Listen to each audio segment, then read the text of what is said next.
Fans, please welcome to the field Andrea Austin, general manager of Wolverines Crossing, as she throws out tonight's first pitch.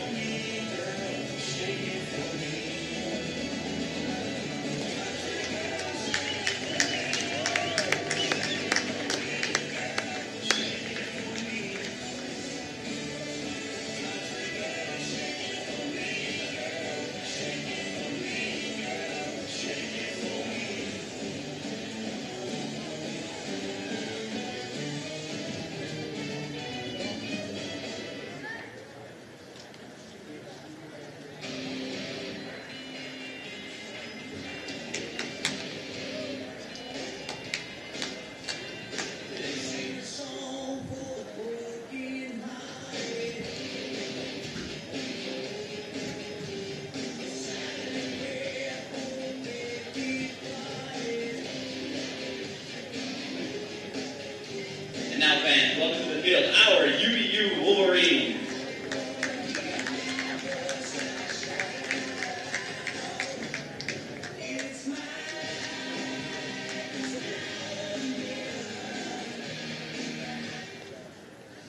Fans, please rise and remove your hats as we honor America with the singing of the national anthem performed by the Lehigh Junior High School Choir.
Fans, tonight's lineup for your Wolverines. At first base, number 34, Kate Andrus. Catcher, number 6, Center Rainier. Right fielder, number 13, Sean Moish. Designated hitter, number 21, Mark Schroeder. First base, number 17, Ryan White.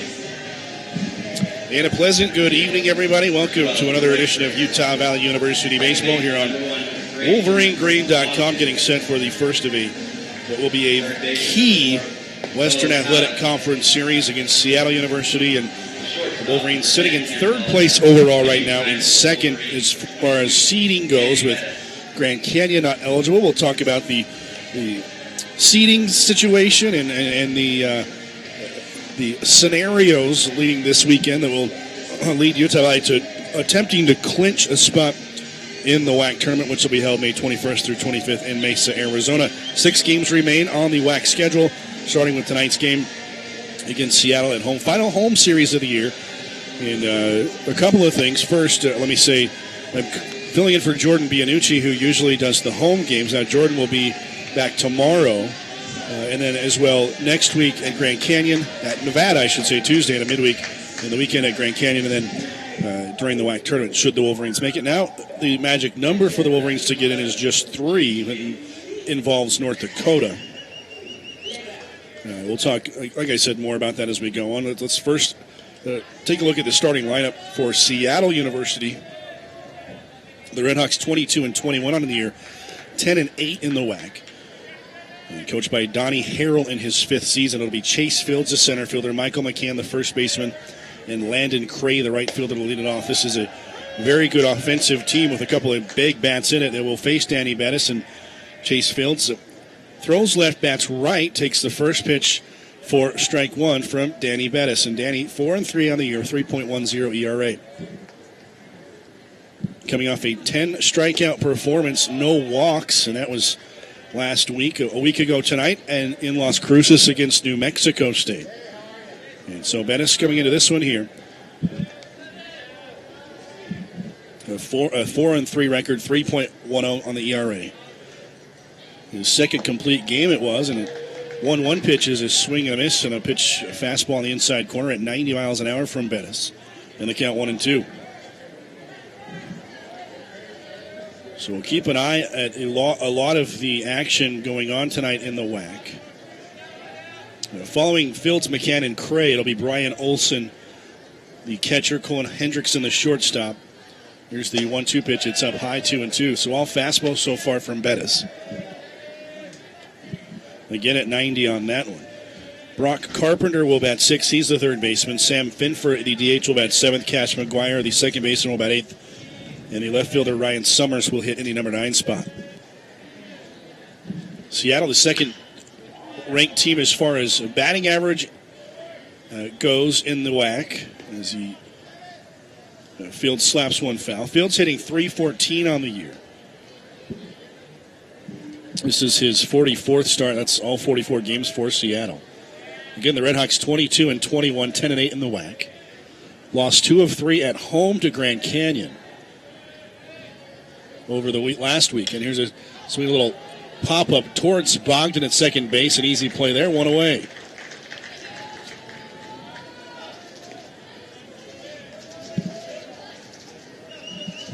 Wolverines in the white home uniform. Seattle in gray, trimmed in red.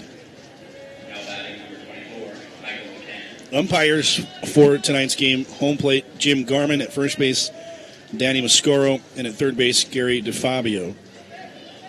And for these umpires, at first and third, Mascoro and DeFabio, as the first pitch is one high chopper towards third. Bo Callis will charge, and on the run throw to first, 2 away. So McCann retired on 1 pitch. And now Landon Cray, the right fielder. But the umpires flew in today, and of the 3, 2 of them, the first base, Mascoro, and at third base, DeFabio, their luggage did not make it. It got lost and did not make it. And so, thankfully, the home plate umpire, Jim Garman, had his gear. And he's in his full umpire outfit tonight. Here's the first pitch to Cray, and it's a little bit low. That one, 93 from Bettis. So the umpires at first and third had to go makeshift. Do what they could to find whatever they could to wear. Here's the 1-0 pitch to Cray. And it's in the dirt, 2 balls and no strikes. So it looks a little odd out there, and I'm sure they're probably a little bit self-conscious about what they're wearing, but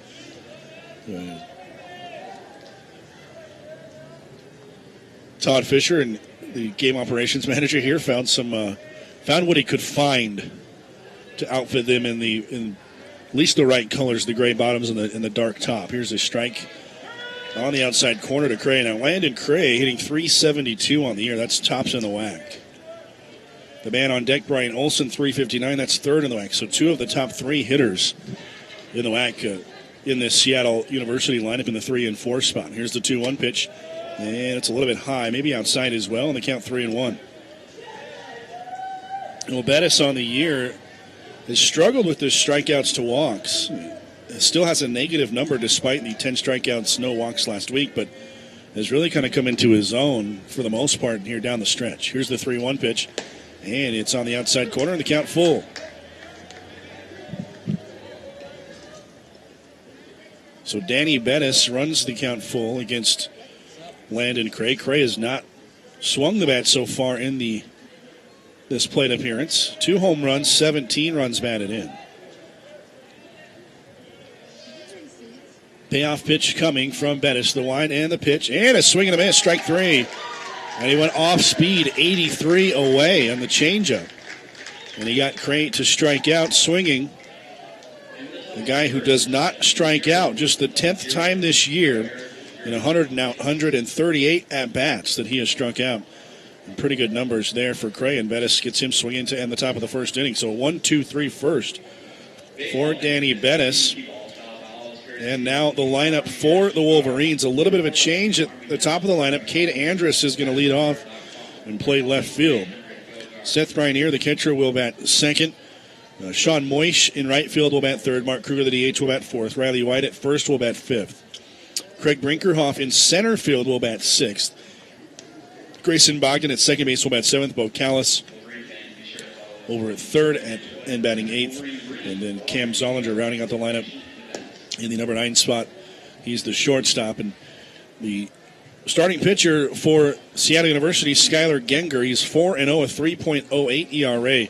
This is his 6th start of the season, 18th appearance. So the majority of his appearances have come from the bullpen, but again, making his 6th start of the year, 49 2/3 innings, giving up 17 earned runs on 42 hits, a very good strikeout to walk ratio, 41 strikeouts, just 10 walks for Genger, and he is a 6'3", 180-pound sophomore from Kent, Washington, Kentwood High School. Was 3-4 with a 3.92 ERA last season for the Seattle University Redhawks. Seattle, a team that in its last 2 appearances against Washington, they're just their crosstown rival in Seattle, have defeated the Huskies, and the Huskies are a top 10 team. They defeated them 1-0 on April 22nd. That was at home at Bannerwood Park. And that, at the time, Washington was ranked number 5 in the country.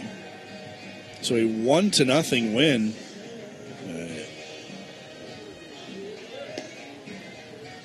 In that game.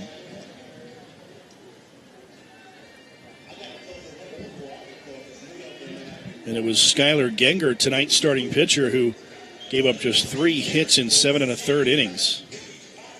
As he and Mac Acker, who pitched the final inning in 2/3, did not allow a hit. Just a 3-hit shutout for Seattle against Washington. That was April 22nd. And then a week later, at Washington's Husky ballpark, and when the Huskies were ranked 7th, the Redhawks defeated Washington again 6-3. So they've won their last 2 games against Washington. Here's strike 1 to Andrus, and now strike 2 on a breaking ball that Cade out in front of him. So quickly, Genger, who's again looked very good a week ago Tuesday, part of a 3-hit shutout against the number 5 team in the country, and he strikes out Andrus on 3 pitches. Goes fastball, curveball, changeup in that at-bat, and struck him out on a 75-mile-an-hour off-speed pitch. So 3-pitch strikeout for Genger against Andrus, and that's how the Wolverines start at the bottom of the first inning.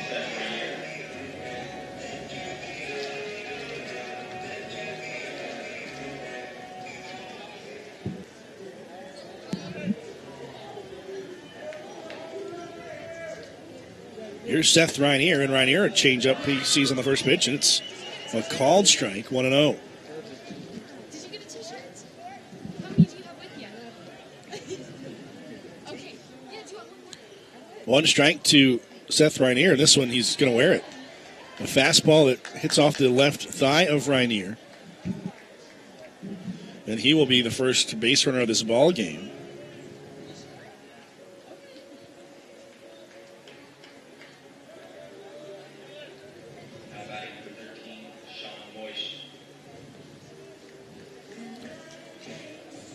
So Reinier aboard, the first ball that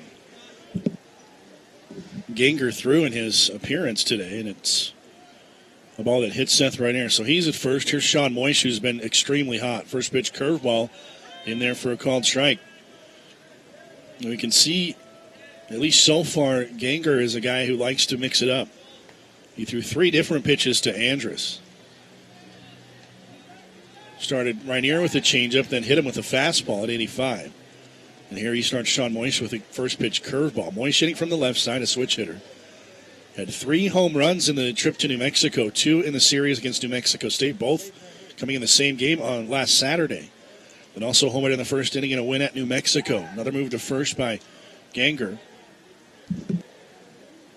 Seth Rainier, who runs well, but on the years, just attempted 3 stolen bases, has been successful all 3 times.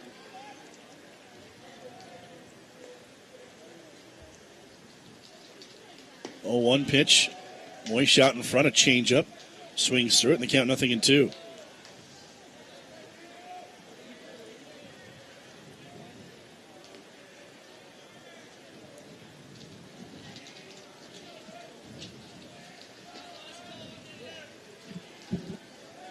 No balls, 2 strikes to Moish. Rainier at first base, 1 out here in the bottom of the first inning. No score from Brent Brown Ballpark in Orem, Utah. And Ginger a long time looking in, and Moish asks for time.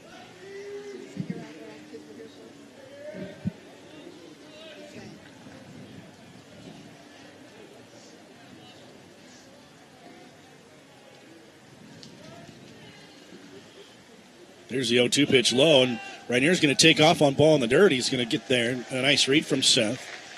Jumped on that one quickly. So the count to 1-2, and Rainier to second base, and now the rain comes down. And it's coming down hard and quick here. It's went from clear skies, and you can still see the sun shining. It's partly cloudy, but all of a sudden the rain just hits hard, and you see the fans are now scrambling away. 1 ball and 2 strikes to Moish, runner at second. The pitch is down and in. It's going to get away again from the catcher, Brian Olson. This one didn't skip much further than the last one, but again, Rainier, a good read. He takes third. So now Moish can manufacture the first run of the game. 2 balls, 2 strikes, 1 out. And Rainier at third for Moish.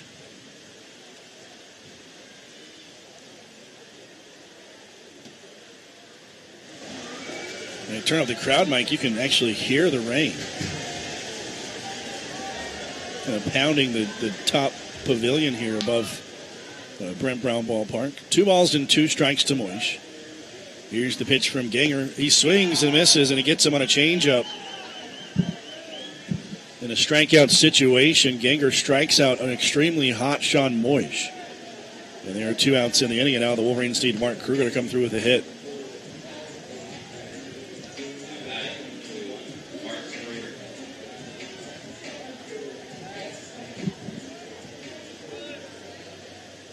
Somehow, Skylar Ganger, despite pitching that 7 1/3 innings in a shutout over number 5 Washington. Here's the breaking ball in for a strike to Kruger. He did not receive the WAC Pitcher of the Week award. Interesting.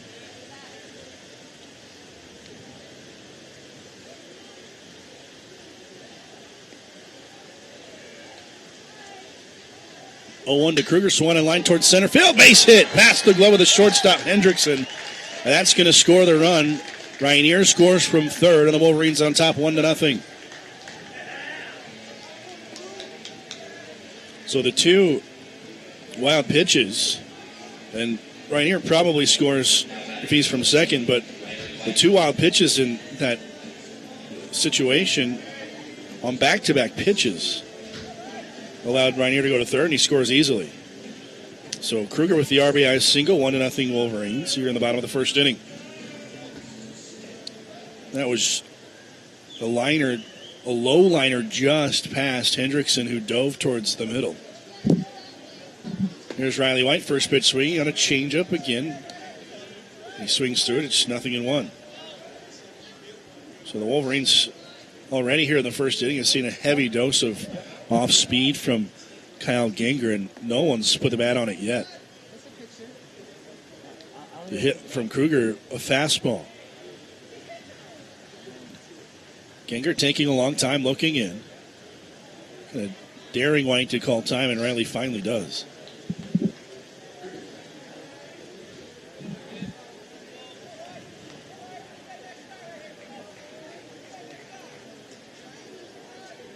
Green still coming down. Here's the 0-1 pitch to White. It's low. It gets away from Olson. It's the 3rd wild pitch of this inning. Kruger moves up to second base. And Ganger, a guy coming in who had thrown just 2 wild pitches all season. Already 3 here in the bottom of the first inning. The first one kind of caused by Rainier, a pitch in the dirt that really didn't skip far away at all from Olsen, but Rainier, a great jump. Now the Wolverines have another runner in scoring position. 1-1 count to White, and Ganger spins back and looks Kruger back to second base. A rainbow now in the horizon out in center field, and maybe those of you watching on the broadcast can see that, the video. If you're not watching, if you're listening on Wolverine Green, you can also check out the video stream. It's free. Swing and a miss there, and the pitch to Riley White. 1 ball, 2 strikes. And you can see it. It looks kind of cool on the little screen.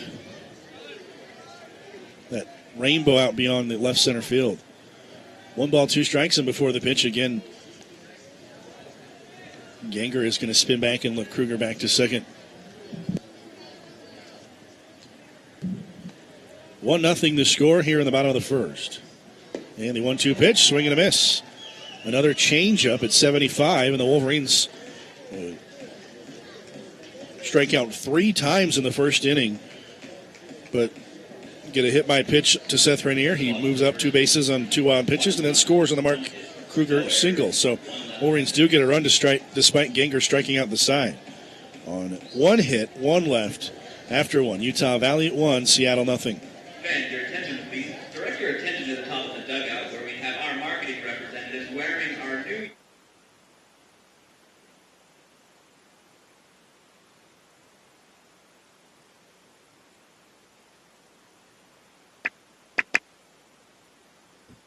Jewelry with letters of the alphabet is popular with moms everywhere.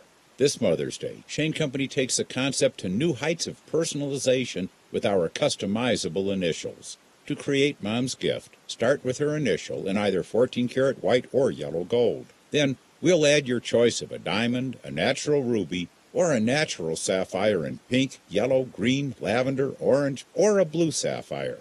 To complete Mom's gift, put her initial either on one of our chains so she can wear it as a pendant, or hang the initial from a charm bracelet. For a totally unique pendant or bracelet with her personalized initial that Mom will cherish forever, shop for Mother's Day at Shane Company or at shaneco.com. Now you have a friend in the diamond business. Shane Company, at the corner of State Street and 7200 South. Open weekdays till 8, Saturday till 5, closed Sundays. Online at shaneco.com.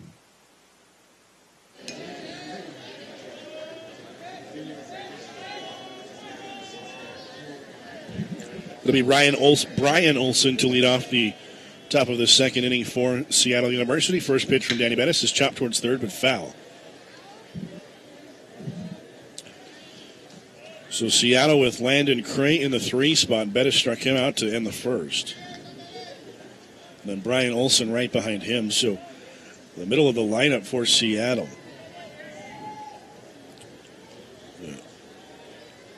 Cray at 372 leading the whack coming in, and Olsen at 379 third in the whack. Here's the 1 strike pitch. Breaking ball down and away, gets away from Rainier, but nobody aboard. 1 ball, 1 strike. 3 wild pitches in that first inning for Skylar Ganger.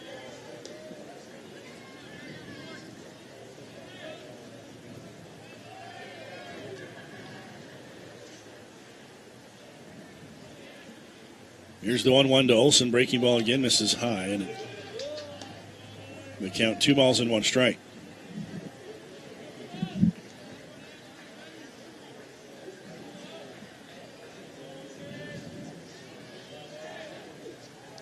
Seattle will host Bakersfield next week. Here's a line drive in right center field, a base hit.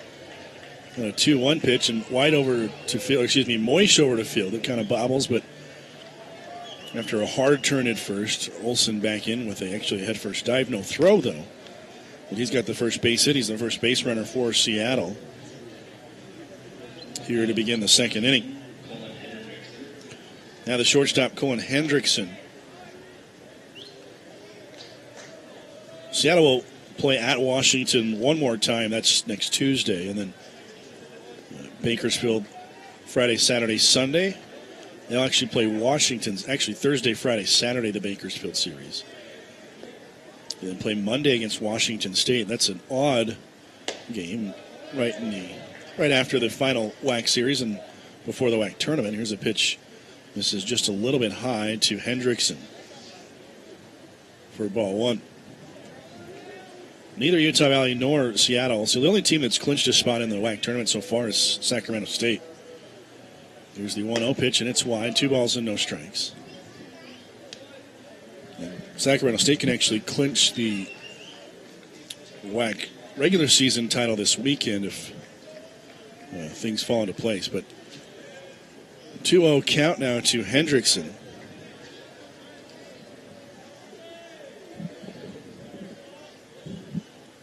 Here's the 2-0 from Bettis. It's wide, and it's 3 balls and no strikes. So Danny, who did not walk a hitter last week, goes 3-0 to Hendrickson, and with a runner at first already.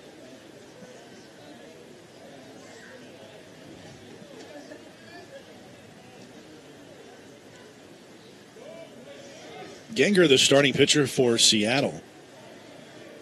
So after that appearance against Washington, 7 1/3, 3 hits, no runs. Here's a pitch, and it's high again for ball 4. So a 4-pitch walk, and looked like a pretty good pitch from Bettis. But Hendrickson walks, and Rainier out to talk to Danny. Bo Callis over from third as well, and 2 men on and nobody up for Brock Carpenter, the third baseman.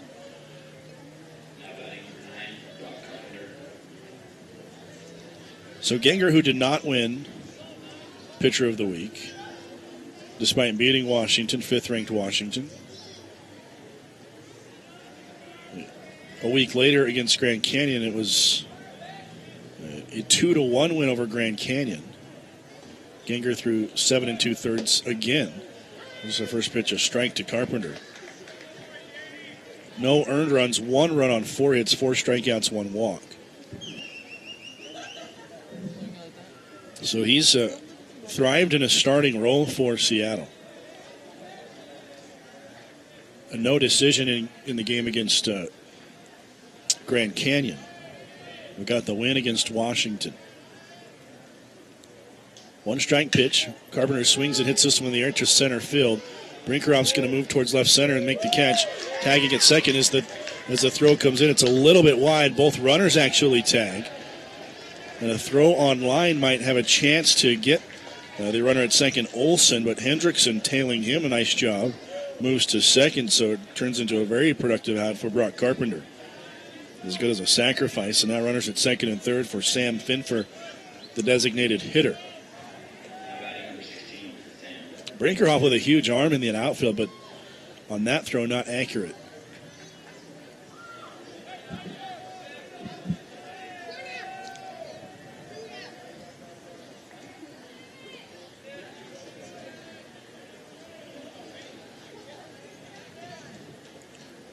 So 2 men aboard, and a chance for Seattle to tie the game or even take the lead with a hit. First pitch to Finfer is a strike. Sam Finfer hitting .216.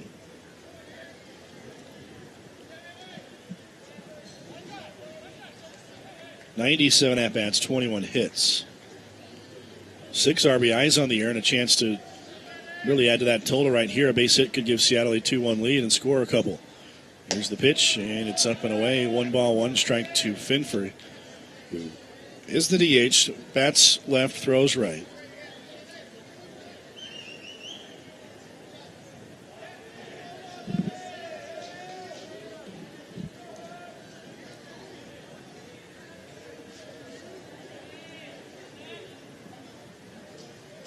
Strikeout situation for Bettis. Here's the 1-1 pitch, and it's up and away again. 2 balls and 1 strike. And for Bettis, it's been that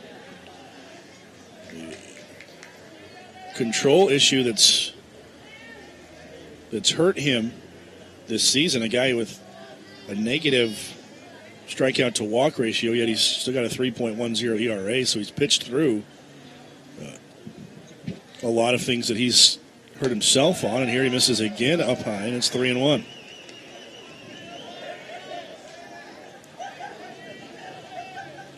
This is a big series. The Wolverines, again, a magic number of 3 to clinch a spot in the WAC tournament, but right now in the number 2 position would like to obviously stay there, and not just to be second, but also because the top 2 teams get a bye and don't start the tournament until the 22nd. That's a Thursday. Here's the 3-1 pitch, and it's on the outside corner for a strike, 3-2.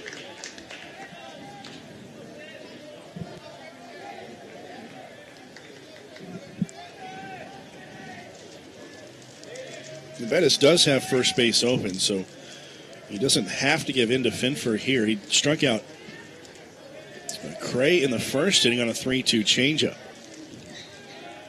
So we'll see what Danny comes with here. 3 balls and 2 strikes. From the stretch, runners at second and third and 1 out. Bettis set the 3-2 pitch, line back towards the middle, fielded by Zollinger, who had shifted over a little bit, and it's right into that shift. The Wolverines will get the out at first base, but in from third is Olsen, and we're tied.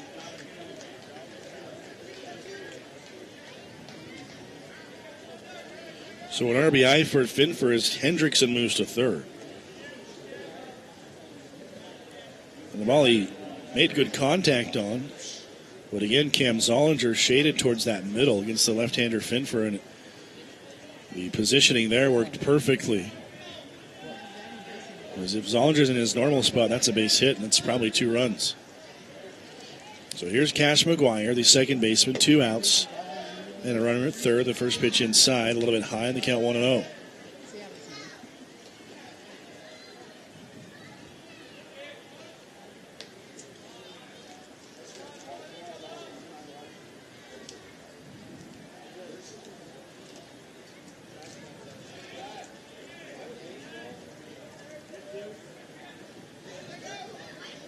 Bettis into the windup now. Here's the pitch, and it's high again. 2 balls and no strikes.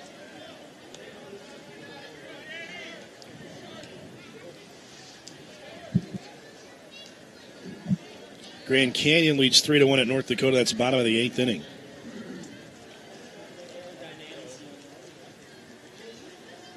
Chicago State 5, Northern Colorado 2 in the top of the 5th. Here's the 2-1 pitch, and it's high, 3 balls and 1 strike. Well, the home plate umpire, Jim Garman, does not have a very big strike zone. I guess I should say he does not like the high strike.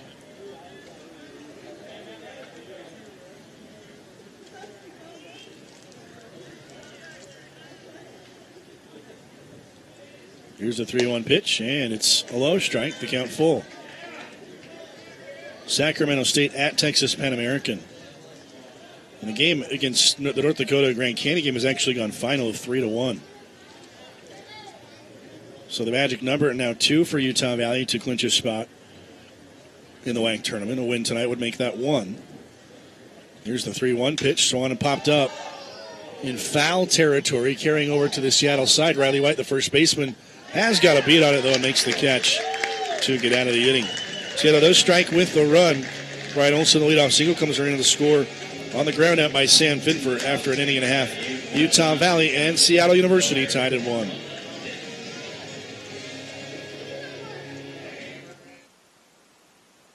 Beach Patrol, we have a 418 in progress. 10-4, we're on the scene. Son, there's no grilling permitted on this beach. Whoa, I didn't make this. It's Costa Vita's fresh grilled chicken burrito. Do I look like a rent-a-cop? Well, when I see layers of freshly grilled chicken, cilantro lime rice, and a warm handcrafted tortilla, I know they must have been grilled on my beach. but you smell that, Rookie? Roasted green chili sauce? You making signature sauce on my beach? No. Rookie, you buying this? Captain, I bought last time. Taste summer. Escape to Costa Vita. Congratulations, Wolverines, on your inaugural season in the WAC. Let's celebrate at the Fairfield Inn by Marriott Provo Orem in their newly remodeled rooms, lobby, and gym, plus their friendly staff and the fastest internet in Utah Valley. The Fairfield Inn by Marriott hotels are #1 in the world in customer satisfaction, and they're the best value in the Valley, with a great rate of $79 per room per night for faculty, staff, and students. Restrictions may apply. Call today for details and to reserve your room. 801-377-9500.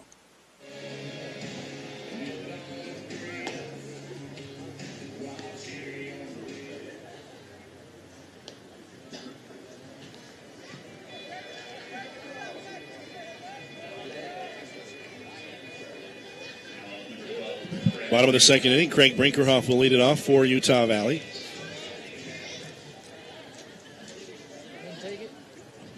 Brinkerhoff hitting .278, 5 home runs on the year. In the first pitch, a fastball for a strike, 0-1.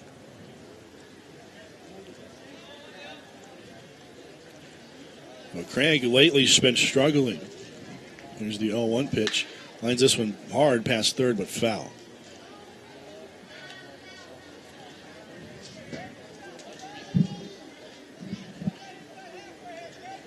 You told me in the New Mexico State series, it just feels like he's got a hole in his bat. He did not start against New Mexico.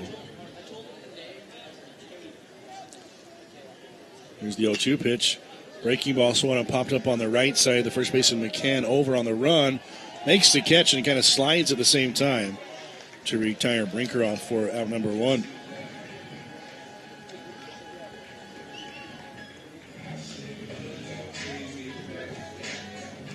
And that's the first Wolverine hitter to be retired other than on a strikeout.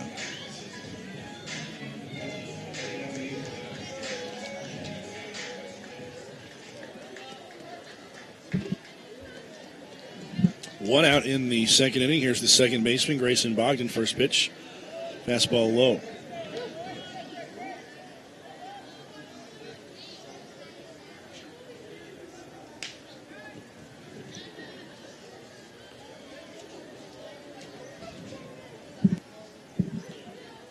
One on Bogdan, that one in for a strike. Grayson, as the count goes even, is hitting .272, making his 43rd start of the year. Game number 47 for Utah Valley. Bogdan with 3 home runs, 21 runs batted in. Here's a pitch, and it's a little bit low. 2 balls and 1 strike.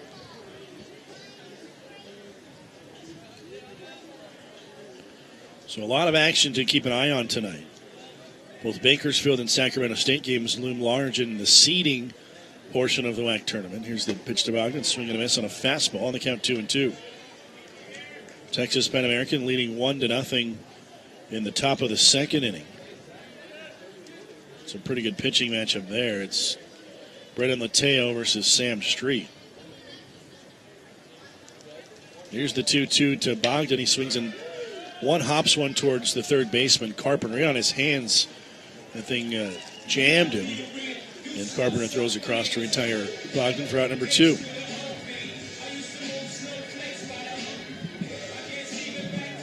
Two outs in the second. And now Bo Callis, the third baseman. Callis, who homered twice in the series at New Mexico State. It was a series of Wolverines won the first and the third game. Won 2 out of 3. Here's a breaking ball and it misses low from Ganger.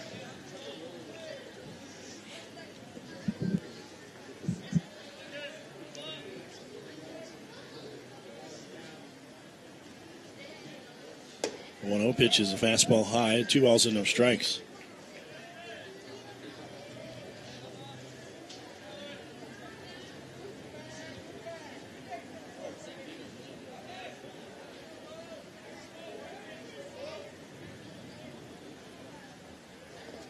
Two 2-0 pitch in the dirt.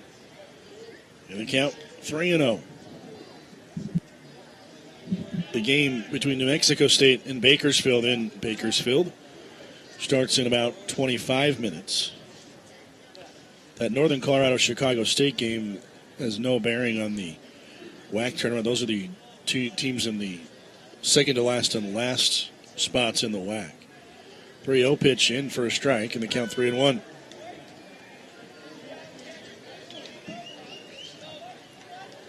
Northern Colorado 1-20 in the WAC. Chicago State 3-15. Here's the 3-1 to Callis. It's a little bit high for ball 4. So a rare walk given up by Skylar Ganger.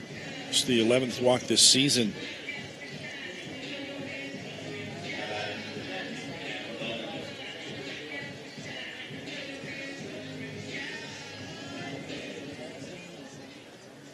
So Callis at first with 2 outs, and now Cam Zollinger, the shortstop.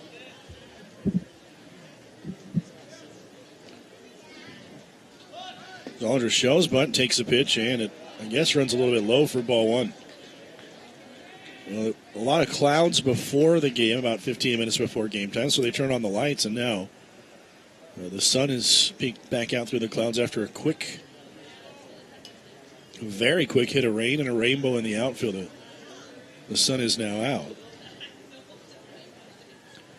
There are some clouds on the horizon, and in the forecast for Sunday, there's already been a change in the series. Tomorrow, it'll be a 2:30 first pitch, and it'll be a doubleheader. So Sunday's game moved to Saturday because a storm on Sunday is expected to come in. Zollinger taking all the way, takes the strike, 1-1. So no longer a Friday, Saturday, Sunday series, just a Friday, Saturday series. They should be able to get 2 games in tomorrow. The weather forecast looks a lot better. The Sunday looks like heavy rain a lot of the day. Here's a move to first by Ganger, and Callis back in with a dive. Both teams with 1 run on 1 hit. 2 outs, bottom of the second inning. And Ganger set the pitch to Zollinger, is down and away and gets away. So Callis is going to take 90 feet. And that is the 4th wild pitch already from Skylar Ganger. And that's double his total on the year. He'd just thrown 2 wild pitches all season. Coming into this game.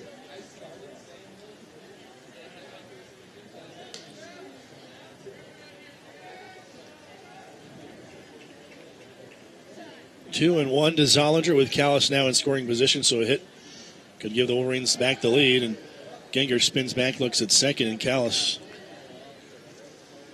off of second quite a bit, but nobody covering, so he's able to get back in.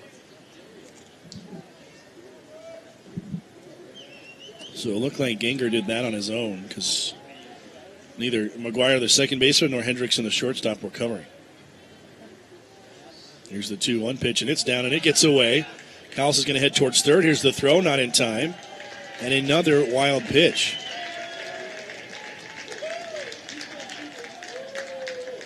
And it didn't get far away from Olsen on that one, but again.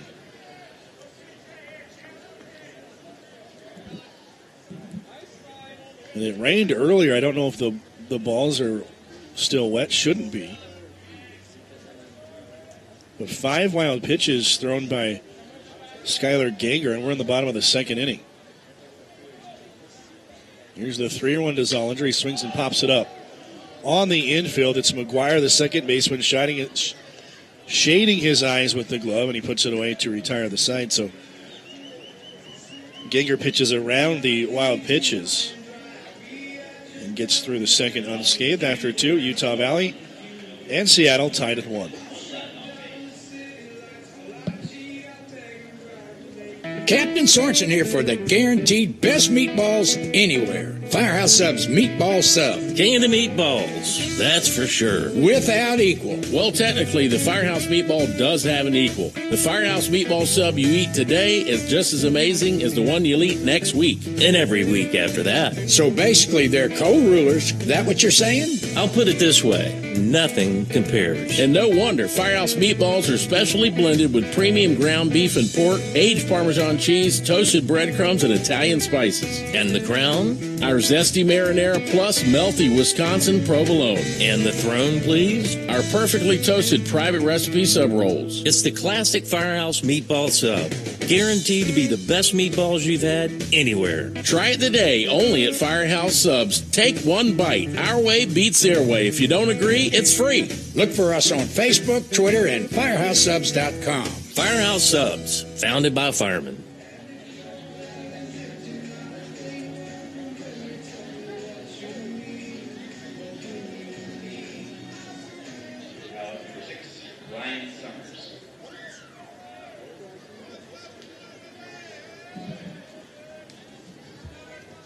Seattle will have Ryan Summers to lead off in the bottom of the second. Summers, a left fielder, hitting from the left side. Throws right, bats left. First pitch from Danny Bettis. A high chopper towards second base. Bogdan a couple steps to his right. Makes the throw, one away. One pitch, one out here to start the top of the third. And back to the top of the order for Seattle University. This is center fielder Chase Fields, who just flared a soft pop up towards Bogdan to begin the game. So he's 0 for 1. Fields a guy with a ton of speed, 21 stolen bases on the year.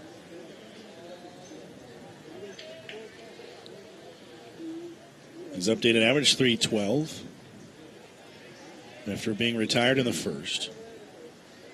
Here's the first pitch from Bettis, and it's low and away.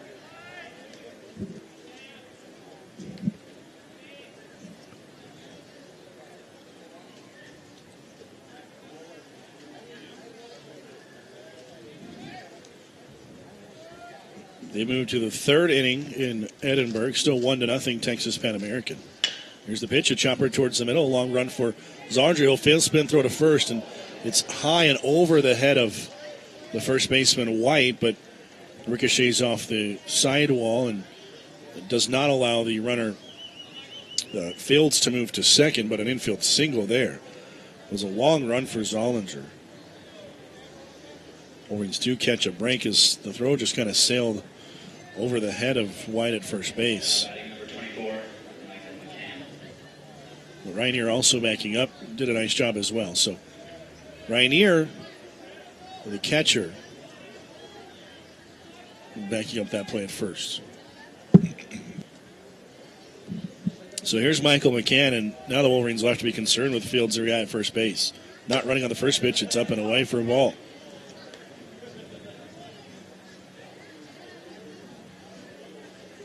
And it seemed like it's been more out of the stretch that Bettis has missed high. And I don't know if it's just straight mechanics, but in that stretch he's missing up and away quite a bit. Here's a quick throw to first by Bettis. Again, Fields with 21 stolen bases on the year.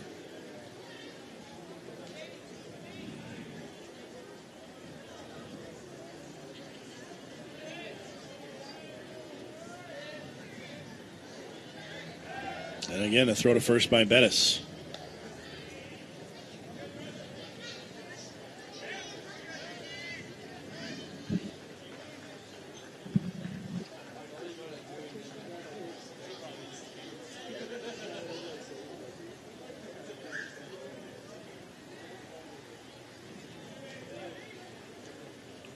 One ball, no strikes to Michael McCann. McCann grounded out to Bo Callis at third. And here the runner at first field starts and stops, and the pitch down and away, and the count 2-0.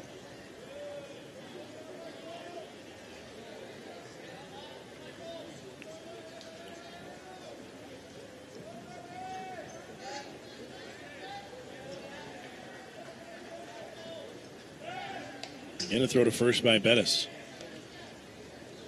So Fields, obviously, with that whack leading 21 stolen bases, has the attention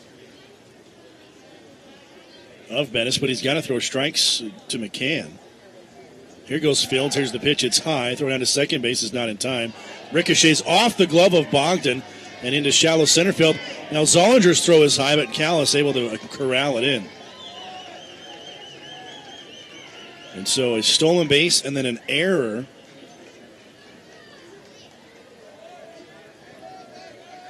And now Fields is at third with one out. The error charged to Seth Rainier. And that's a big 90 feet. And again, I should say again, it almost looked like there was no communication there between Bogdan and Zollinger. Neither player really there to cover. And Bogdan broke late as the throw was coming down to second. The 3-0 count, and the ball runs in on McCann, and so he will take first base on a walk. Second walk issued by Bettis, and now Dave Carter's going to come out and have a word with Danny Bettis.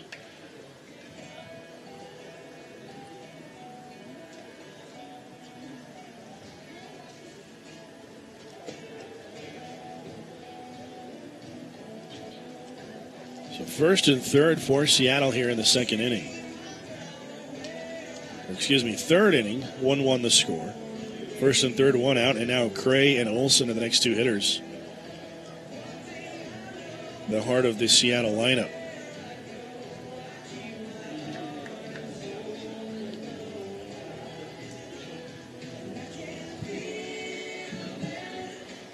Cray struck out in the first, a guy who does not strike out very much.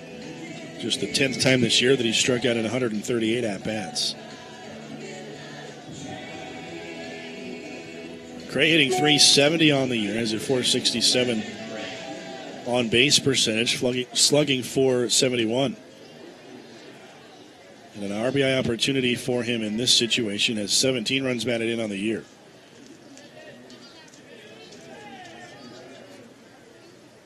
First pitch down and away.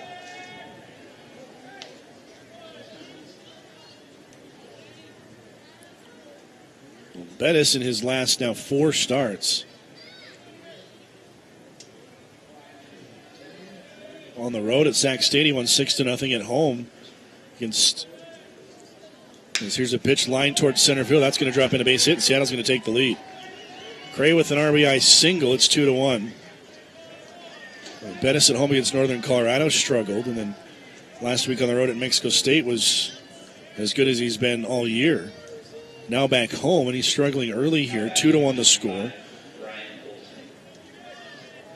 And the RBI single for Cray is his 18th run batted in, and now the big hitter for Seattle as far as run producing goes, Brian Olson is going to step in, and he's 1 for 1 today, scored the first run.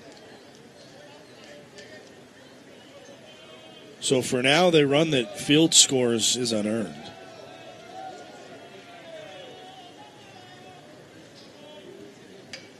And first pitch swinging is Olson. He fouls it back.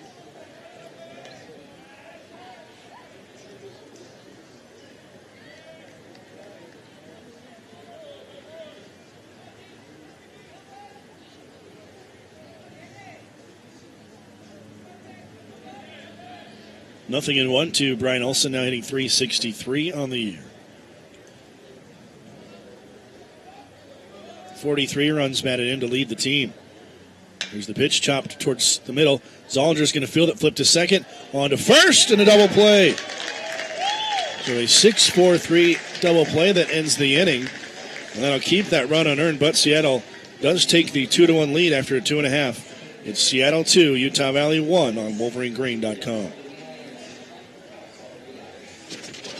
Hey, UVU fans. What would you say if I told you you could stay in one of Utah Valley's pristine hotels for free? Well, guess what? You can. By signing up for La Quinta Returns, you can earn free nights at La Quinta. Stop by one of our many locations or visit us at lq.com. That's lq.com. Be a true UVU fan and stay at La Quinta Inn and Suites in Orem. Hey Wolverine fans, this is UVU President Matthew Holland, and I would like to personally invite you to join the Wolverine Club. The Wolverine Club coordinates social activities, pays tribute to student athletes, and honors alumni and friends who provide support to the athletic program. Donated contributions provide academic and athletic opportunities for over 300 Utah Valley University student athletes annually. There are many benefits for Wolverine Club members, including courtside seating, club luncheons, dinners, and much, much more. Be a Wolverine, support scholarships, and join the Wolverine Club.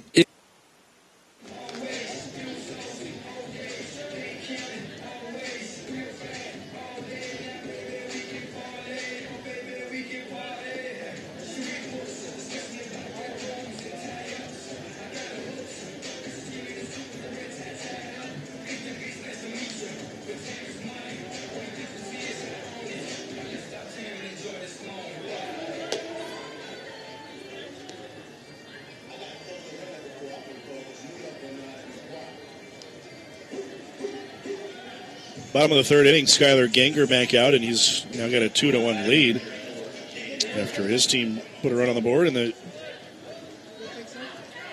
top of the second to tie it at 1, and then in the top of the third to take a 2-1 lead. Landon Cray, the RBI single that scored Chase Fields from third. And Kane Andrews' first pitch swing hits it to center field. And it's going to be Fields, who's in a few steps, puts it away. 1 pitch, 1 out here in the bottom of the third.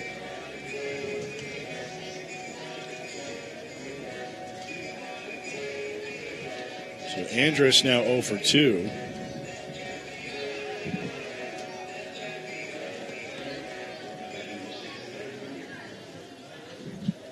And now here is Seth Rainier, who scored the run for Utah Valley after he was hit by a pitch. First pitch, a breaking ball in for a strike. Curveball from Ganger. Struck out the side in the first. There's the 0-1 pitch. Fastball swung and fouled back behind the plate. It's 0-2.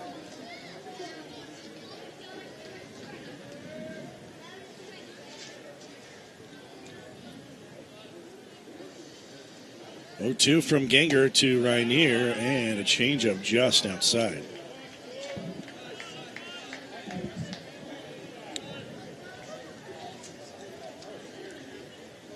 One ball and 2 strikes to Rainier. Here's the 1-2 pitch, hit towards third, and it hits the bag. Bounces over the bag as Carpenter dove for it.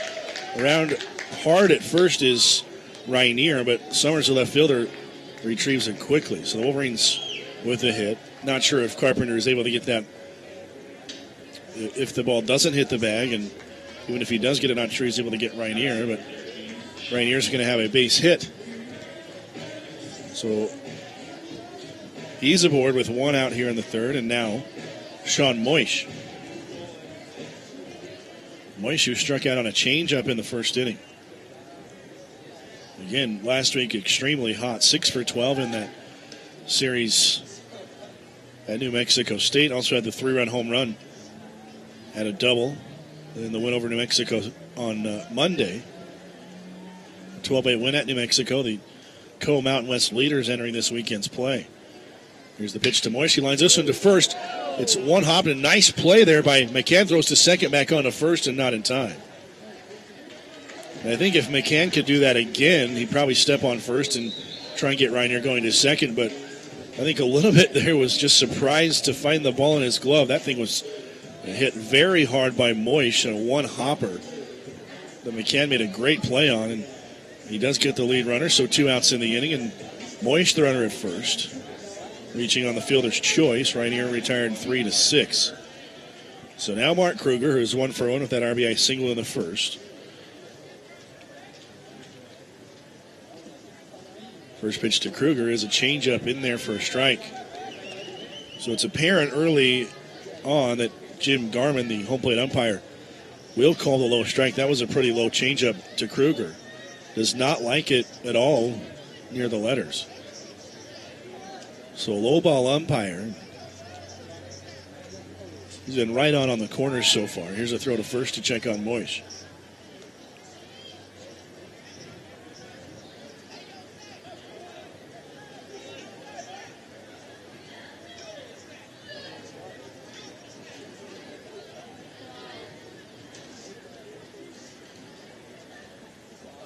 Here's Kruger, a bouncy ball towards second. Long run for McGuire. When he fields it, flips to Hendrickson to retire the side.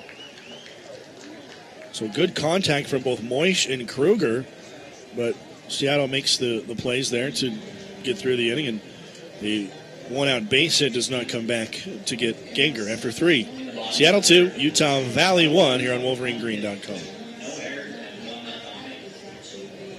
If you're looking to go with a winner, better check out the nation's largest full-service security provider, Protection One.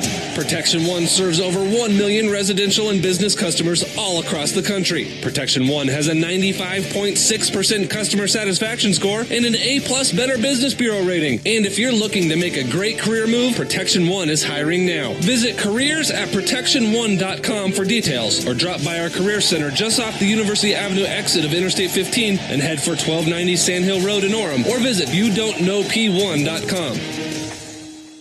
Game management is brought to you by the Les Olson Company. The difference between success and failure can come down to game management. Partner with the pros at Les Olson Company to manage all of your document needs. Managing the flow of information is vital to the success of any business. Les Olson Company provides its partners with a full range of document management solutions backed by a veteran team of professionals. More than paper and ink, more than hardware and technology, this is a partnership. Visit us online at lesolson.com. Les Olson Company, your business empowered.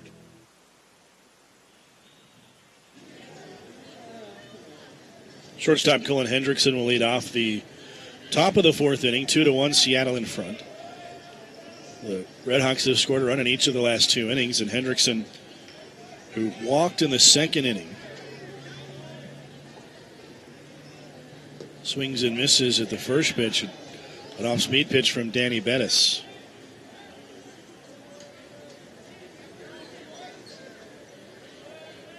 Well, through 3 innings now into the fourth, Danny Bettis has thrown 45 pitches, now 46, 23 strikes. So a lot of balls we've seen from Bettis early on here, right at 50% here.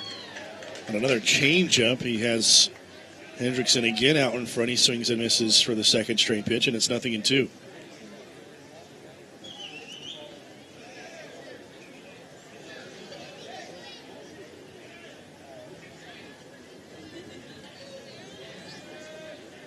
For Bettis, 1 strikeout, 2 walks. And here is a ground ball towards the middle. That's going to get through, a base hit. So an 0-2 pitch. And Hendrickson bounces one through the middle. And he's aboard to begin the fourth. So the third straight inning that Seattle's got the leadoff man aboard. And the Redhawks scored in the first two times they had the leadoff man reach. So Hendrickson at first, and here's Brock Carpenter, who flew out to center field in the the second inning. And it turned into a productive out as it moved both Brian Olson from second to third and Hendrickson from first to second. So first pitch to Carpenter, down and in.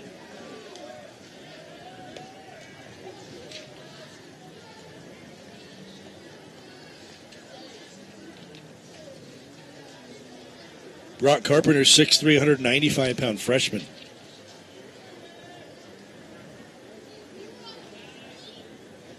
Here's the 0-1 pitch down in it again, and right here scoops it with the glove hand and kind of stumbles out behind the hitter.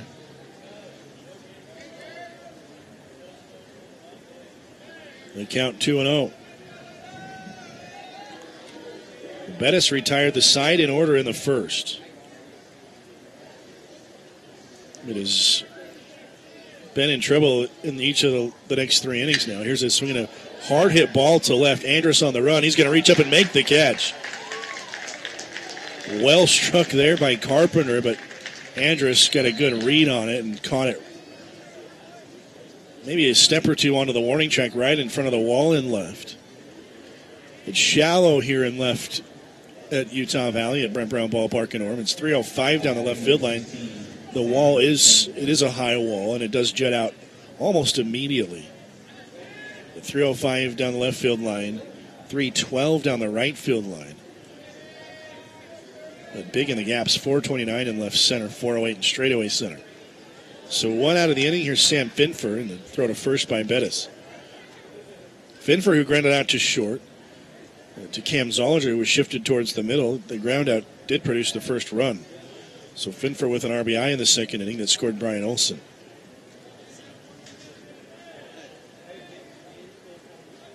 And it's probably the best ball we've seen hit so far today. That the line shot there by Brock Carpenter.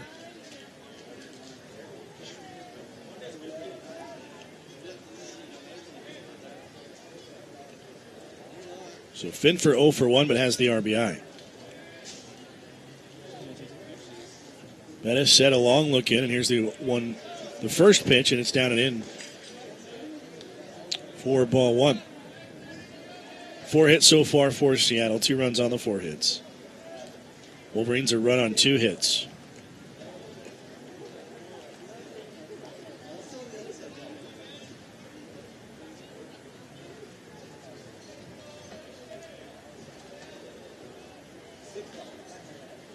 Here's the 1-0, and it's up and away. 2 balls and no strikes. Bettis has seen a lot of 2-0 counts.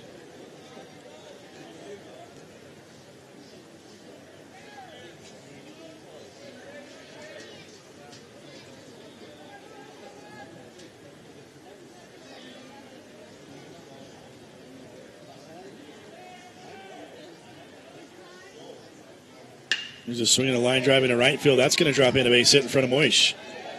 Moving up to second is Hendrickson, and that's the 5th hit for Seattle.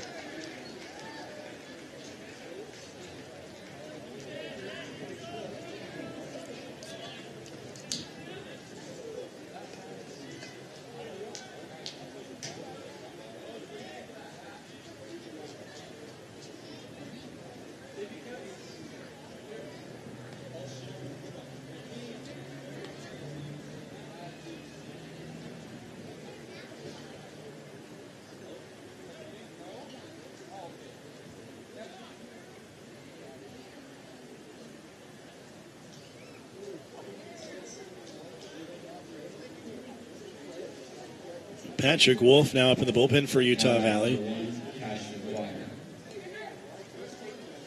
And Cash McGuire will be the hitter for Seattle.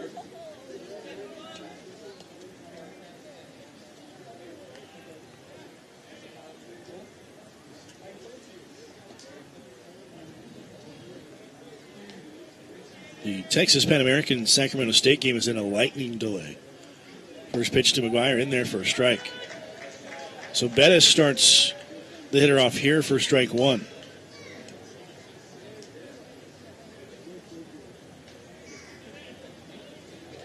.55th pitch for Bettis. He's thrown 27 strikes. 50% is not a good ratio for balls and strikes. There's the one strike pitch. Breaking ball in for a strike, and it's 0-2.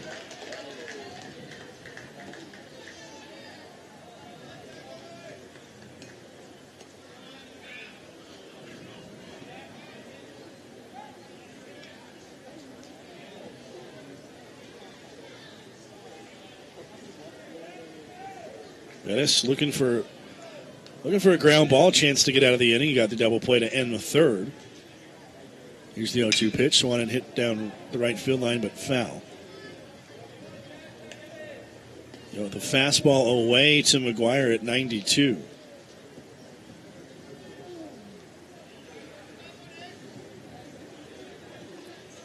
When Bettis is throwing strikes, he's tough to beat.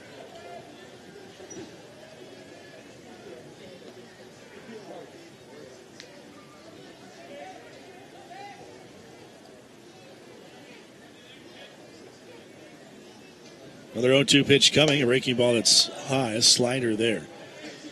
With the count 1-2. McGuire and then Ryan Summers.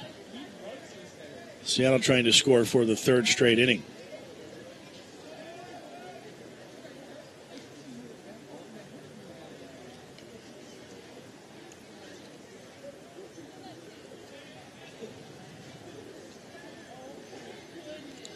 One and two, Bettis set the pitch. Swinging and a miss on a slider away. And McGuire down swinging for the second out here in the fourth. Second strikeout for Bettis, and now the number 9 hitter Ryan Summers. Now batting number 6, Ryan Summers.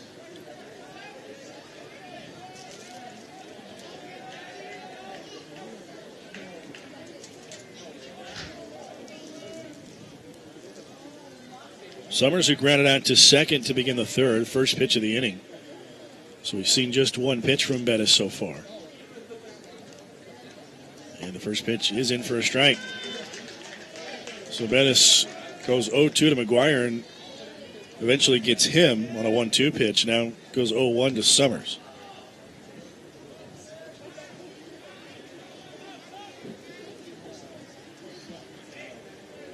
Nothing in one, the count here. First and second, 2 outs.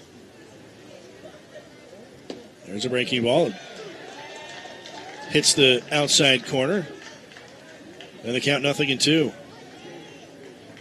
So Hendrickson with a leadoff single. Brock Carpenter lined out to deep left. And then Sam Finn for a single before Cash McGuire struck out. The count 0-2 to Ryan Summers. Bettis set the 0-2 pitch, breaking ball, more like a changeup actually. It misses down and away. The count 1-2.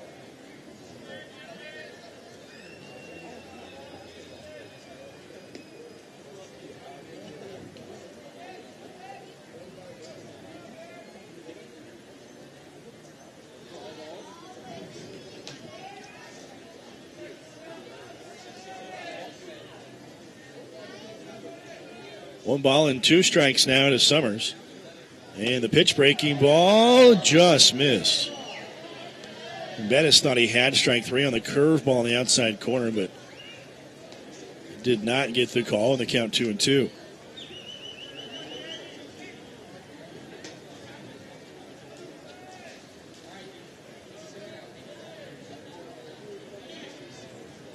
Two balls, 2 strikes, and 2 outs. Ryan Summers, the hitter. Hendrickson at second, Finfer at first. The pitch, a changeup away, and the count full. So 3 balls and 2 strikes and 2 outs in the inning.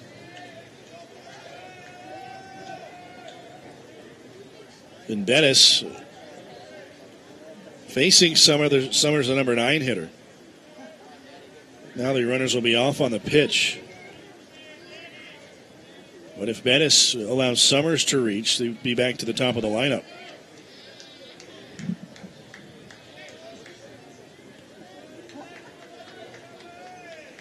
Three and 2. Bettis set the 3-2 pitch. So on and popped up and out of play. We'll do it again. Well, the UVU softball team at the WAC tournament in Seattle. And what a run they've had already. They've won their first 3 games and advance to the championship game. They have to lose twice. They have to win just once. A win tomorrow would advance them to the NCAA tournament.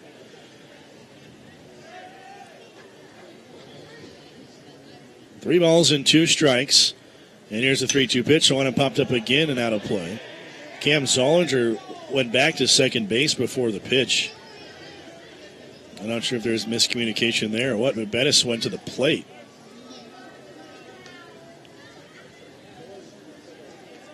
Zollinger wasn't anywhere near the shortstop position. He was all the way over at second base when Bettis made that pitch to Summers. So we'll do it again. This is the third 3-2 pitch of the at-bat. Bettis set. Here's the pitch, and it's called strike 3 on the outside corner. On a changeup, it looked wide from here. You got to wonder if the earlier called strike 3 that wasn't a called strike 3, and that was the result of that one there. So the Bettis strikes out Summers to end the inning. It's 2 strikeouts in the inning. And after 3.5, it's Utah Valley trailing it 2-1 here on WolverineGreen.com. Tucanos is your post-game therapy. Win, lose, or draw. Regardless of the game's outcome, you are guaranteed a win at Tucanos. All that mouth-watering, marinated, and grilled to perfection Brazilian goodness. More than 15 meats and vegetables served hot off the skewer at your table. Your taste buds are gonna samba. Let the dance begin. Visit Tucanos at Provo. Be sure to mention this ad and receive a free Brazilian lemonade. Call 801-224-4774 for reservations today. Elise, come on, it's game day. You've got all weekend to study. Jen, this has nothing to do with studying. I've got to work. The way the economy is, I figure I'll be working for the next century just to pay off these student loans. Well, you know... I know. You joined the National Guard, so your college is completely paid for. Yes, you've mentioned it a couple thousand times. The National Guard Scholarship covers up to 100% of your tuition. Learn more at NationalGuard.com.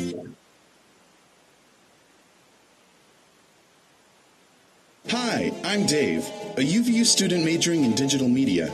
Did you know that by ordering UVU license plates, you contribute to the General Scholarship Fund and help students, like myself, afford tuition and other college expenses? In addition, you have the added benefit of showing off your UVU pride while driving around the valley. The cost is a one-time $15 fee for your new Wolverine plate, plus your annual $25 scholarship donation. Pride your ride. Order your UVU license plates online at uvualumni.org.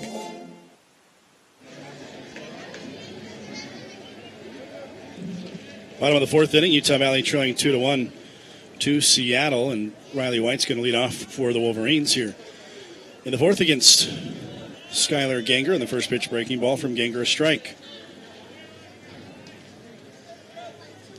So Danny Bettis gave up 2 hits in that top of the fourth inning, but also struck out a pair and kept the Red Hunks off the board. Here White shows the button, pushes it foul.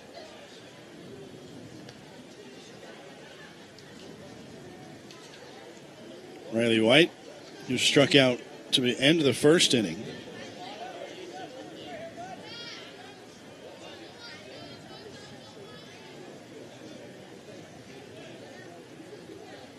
Oh, 0-2 pitch, a fastball up and away.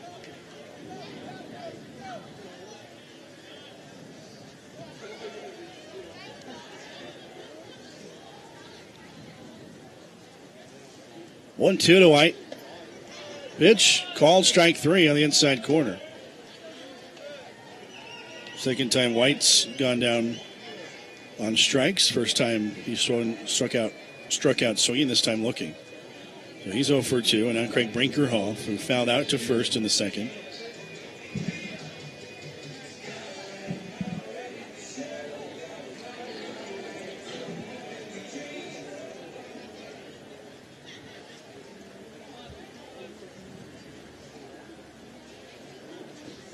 First pitch to Brinkerhoff in the dirt. The softball team in the WAC tournament, the 4 seed, they played the 5th seed Bakersfield and for a chance to play top seed New Mexico State. Here's the pitch to Brinkerhoff, kind of a check swing. He grounds it towards short. Hendrickson's got it, will throw to first, and there's 2 away. So Craig looked like he tried to hold his swing up, but got too much of the ball. 2 quick outs here in the 4th for Grayson Bogdan. Wolverines beat Bakersfield 4-1. They were supposed to play last night, but rain in Seattle pushed the second game of the tournament, which did not involve Utah Valley, all the way until late last night. Here's Bogdan, first pitch is inside. So the Wolverines faced New Mexico State this morning and defeated the top seed Aggies 4-1, and then played Kansas City with a chance, with the right to go to the championship game, and defeated Kansas City 1-0. Here's a pitch that misses, I guess, up, and it's 2-0. Josie Summers has been spectacular in the tournament so far. In the circle for UVU. Here's a pitch that runs inside and a called strike. That pitch looked way in on Bogdan. But the 1-0 pitch looked like a strike. So 2-1 to Grayson. Here's the 2-1 pitch, and that one in there for a strike. Another fastball, and it's 2-2.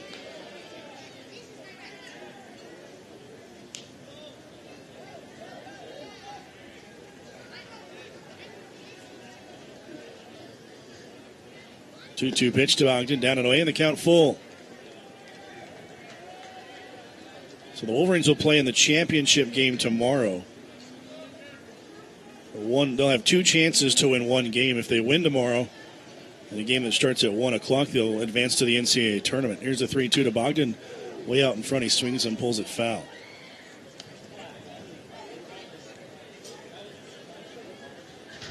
It'll be the first team to advance to the NCAA tournament for Utah Valley University at the Division I level, should they win 1 more game.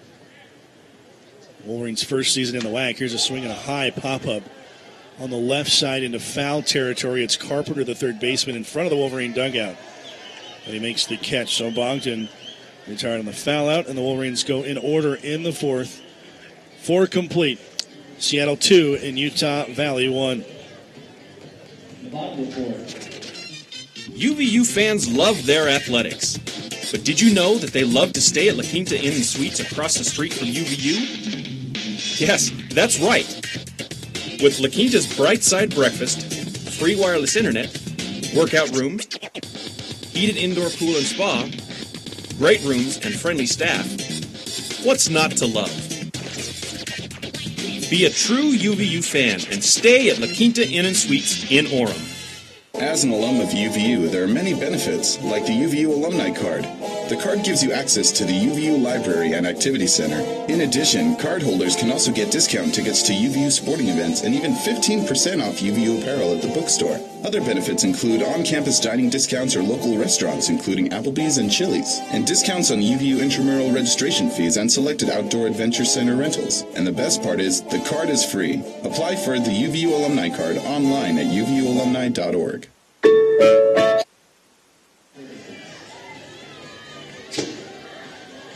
Pizza and Sweets is right across the street from UVU. Remember, Pizza and Sweets and special UVU discount rates. Top of the fifth inning. Wake up on the bright side.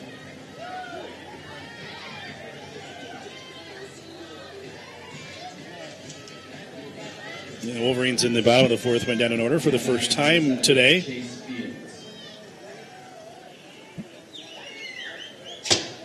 But Skylar Genger has been in control so far. Wolverines trailing 2-1 is Danny Bettis, who's thrown 67 pitches so far, 36 strikes. Comes out for the fifth. And it's Chase Fields, the center fielder, to lead it off. Top of the order for Seattle, and the first pitch runs a little bit inside for ball one.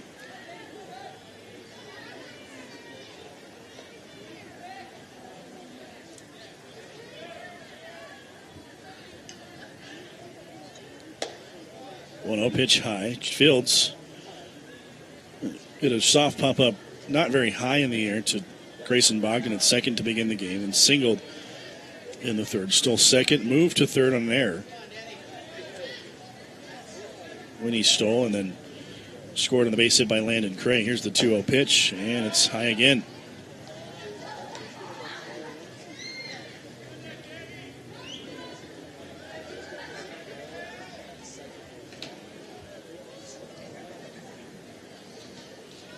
.30 count to Fields, and picked up his WAC-leading 22nd steal of the season. And here he takes a strike as Big Bettis threw a slider on a 3-0 pitch there. He's just struggling with that fastball.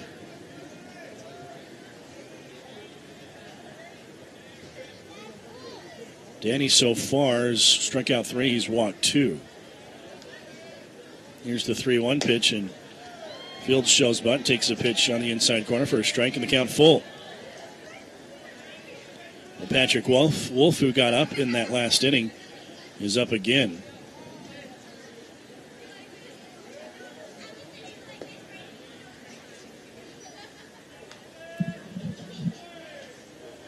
Three and 2 count to Fields.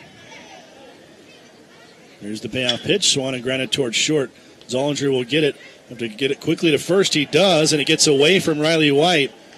And taking second base is Fields as the ball got out of play.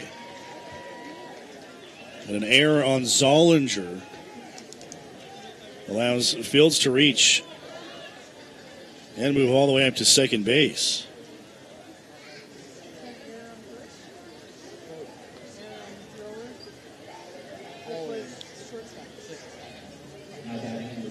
So second error of the game for Utah Valley. Well, the first error did come back to hurt UVU. It was an unearned run that Fields scored in that third inning. And it was Seattle leading 2-1, and now the heart of the order is starting to loom closer. Here's Michael McCann, and he'll push a bunt towards third. Callis will watch it roll foul and pick it up there for strike one.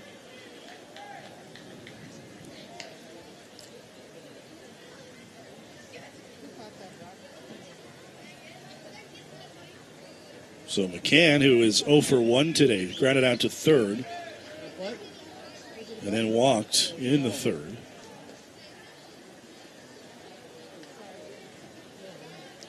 Well, Bettis came back and got Fields where he needed him to and grounded to short, but Wolverines could not make the play defensively. And again, Bettis in that stretch where he's been every inning except for the first. So one strike to McCann, and Bettis turns and looks back at second. We did not see a sign of a bunt from McCann.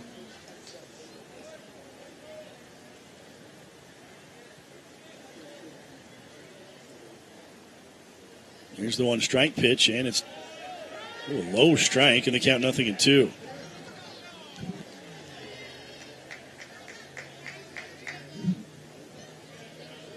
The pitcher's strike there for Bettis. No balls and 2 strikes.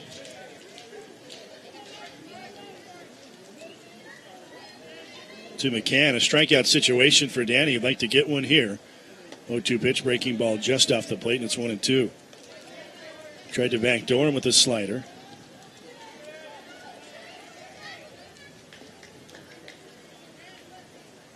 Again, a lightning delay at Pan American in the 3rd inning. It's 1-0 Texas Pan American over Sacramento State.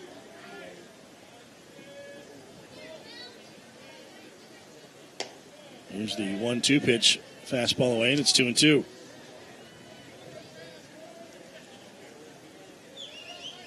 New Mexico State at Bakersfield just underway. They're in the bottom of the 1st, no score. Actually, now it's 3-0. Bakersfield in that 1st inning.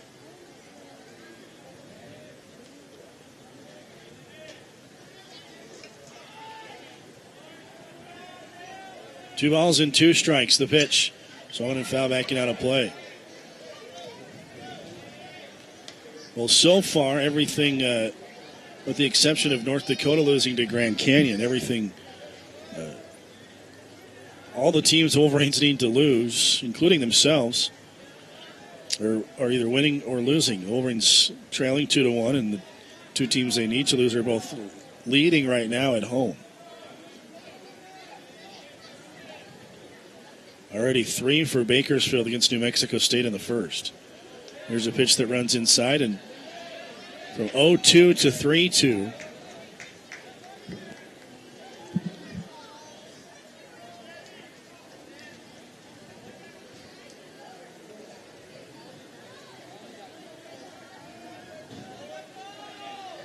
So the full count now is Bettis was ahead of Michael McCann, 0-2. Here's the 3-2 pitch, and it's low ball 4. So 2 men aboard and nobody out here in the 5th inning. Bettis' day may be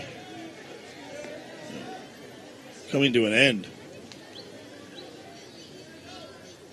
So two men on, and Landon Cray already with an RBI single today. Now Landon Cray. Struck out in the 1st, but a RBI single to center on a soft liner into center field in the 3rd. And gave Seattle a 2-1 lead. That's where we stand.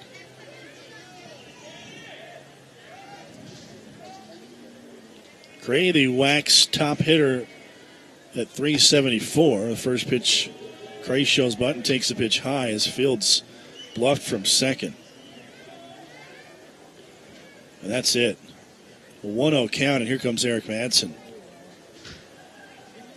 It's kind of been an every other thing for Danny Bettis. Every other start he's been very good, and tonight he just did not have it as far as his control went. And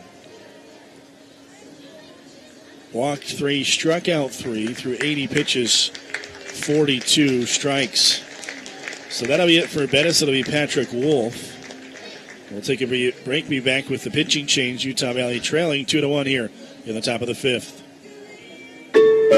You're my storyteller. You're my bucking bronco. You're my protector from closet monsters. You're my shoe tire. You're my macaroni and cheese maker. You're my Saturday morning cartoon buddy. You're my alley fixer. You're my catcher, pitcher, fielder, and coach. But if you get hurt at work, all that can change. So please be careful out there. Be careful out there. Please be careful. A message from Workers' Compensation Fund. Stay ahead of the game. Know your opponent and understand your assets. Leveraging technology to manage the flow of information is key to the success of any business and organization. From multifunction copiers and printers to sophisticated software programs, Les Olson Company provides its partners with a full range of document management solutions backed by a veteran team of professionals. Rethink documents. Rethink information. Think Les Olson Company. Visit us online at lesolson.com or any of our 7 locations. Les Olson Company. Your business empowered.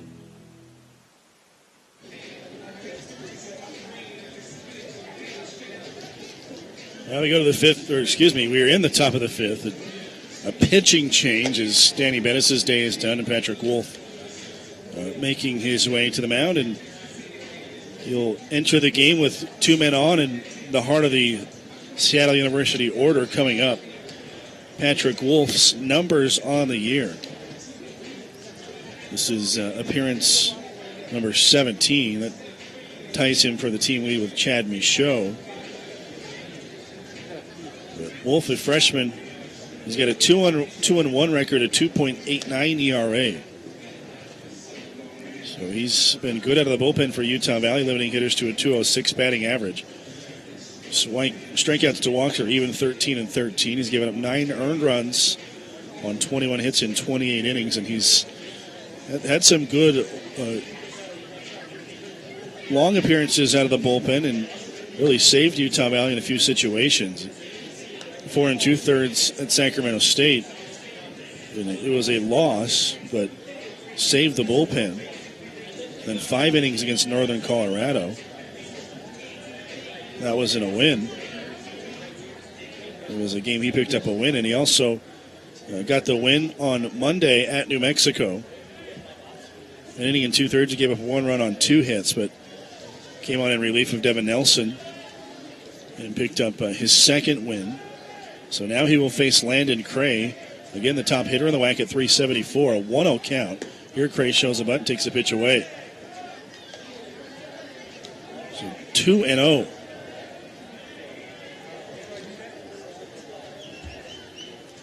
Danny Bettis tonight nearly 50% on the number of balls thrown. 42 balls and 80 pitches. 42 strikes and 80 pitches. Here's a pitch that didn't miss by much, but it's ball 3.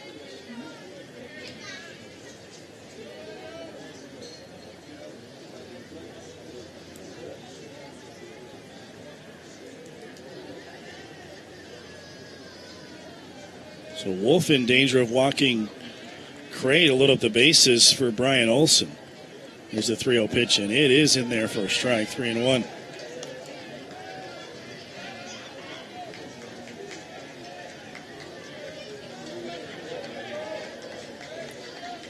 Bakersfield scored 4 times in the first inning to lead 4-0 over New Mexico State.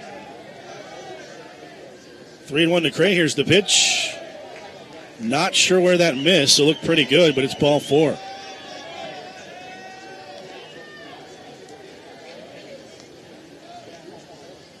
So Fields to third, McCann to second, and Cray at first. The bases are loaded. There's nobody out, and here's Brian Olson. Olson, who singled and scored in the second, then hit into an inning 6-4-3 double play in the third.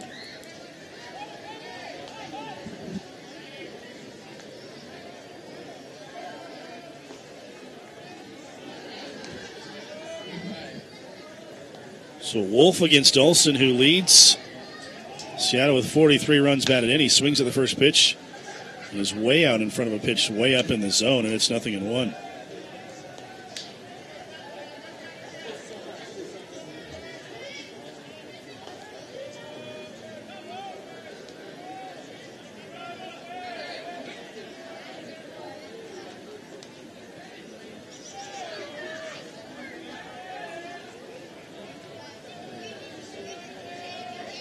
Oh, 1 pitch. Breaking ball, line shot, 1 hop to Bogdan. He bobbles it, flips to second to get 1 out, and the run will come in. But Grayson just couldn't corral that one. He corrals it, and it's an easy 4-6-3 double play. Instead, Olson's going to get the RBI as Fields comes in to score an unearned run.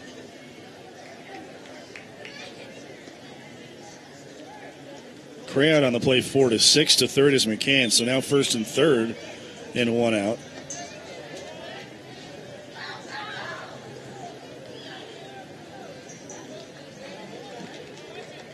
And Colin Hendrickson, the shortstop, who is 1 for 1 today. He's been aboard twice. Walked in the second, singled in the fourth.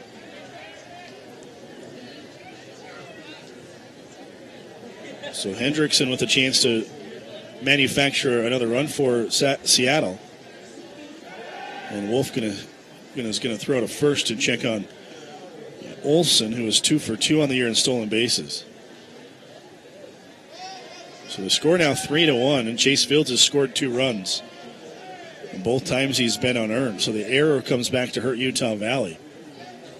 As Fields reached on an error by Zollinger at short. So 3-1 the score. The shortstop, Hendrickson, the pitch he shows, but takes a strike. Looked way outside and low, but it's 0-1.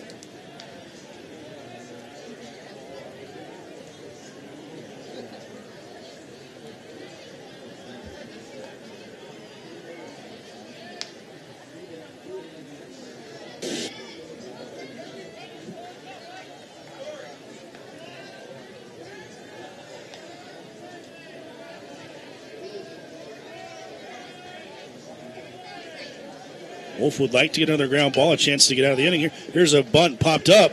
Wolf had it. He had the play at the plate, and he did not make it. He threw to first, not in time. And the run comes in to score. The runner from third, McCann, was 50 feet down the line. The entire team was yelling to Wolf to throw to get the lead man at the plate.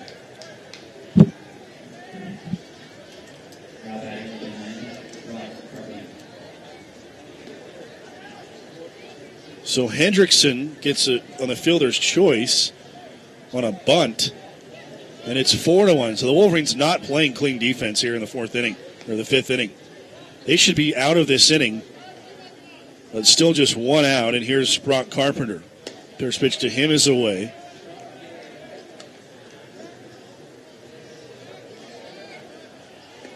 An error. A ball that could not be handled at second base that they did get an out on, but should have been a double play. And then Wolf, who for some reason double clutched a couple of times, worried about the runner from third to home, didn't even look back. He had the guy easily, and here's a drive to left by Carpenter, and it's gone, a 3-run home run. He hung a breaking ball, and just like that, it's 7-1.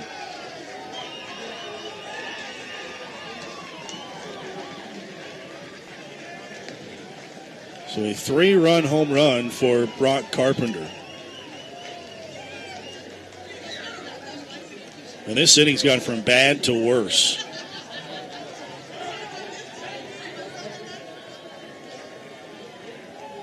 First home run of the year for Carpenter. That was a no-doubter. 27 runs batted in. He hit the ball extremely hard in his last at-bat, and Wolf's day is over. So a pitching change. We'll take a break. Be back with a new pitcher. Utah Valley trailing 7-1. At Which, customization rules. Grab a bag, our signature red Sharpie, and customize your which, any which way you want it. Choose from more than 50 superior sandwiches, all custom crafted with the freshest meats, cheese, and more than 60 toppings.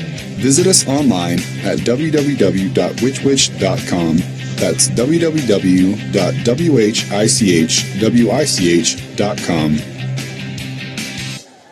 Dude, I finally checked out Wolverine Crossing, that huge property everybody's talking about. They have fully furnished rooms, come with huge flat-screen TVs. They do roommate matching, monthly events, huge pools, and a gigantic 18-person hot tub. So you're telling me we found our housing for next year? Heck yes. Hashtag sweet. Hashtag sign me up. Call today to be part of the pack. 801-431-0000 or visit WolverineCrossing.com. Wolverine Crossing is a proud sponsor of UVU Athletics. Wolverine Crossing. Student living redefined.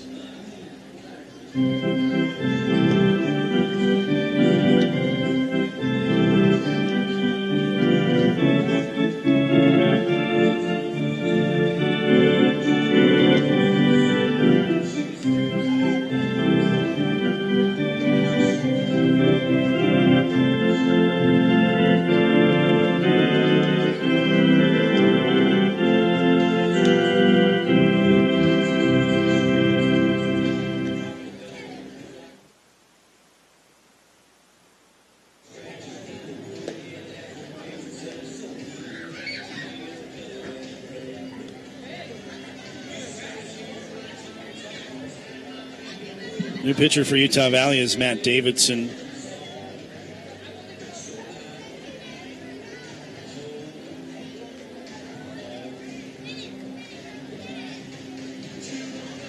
So Patrick Wolf comes in, and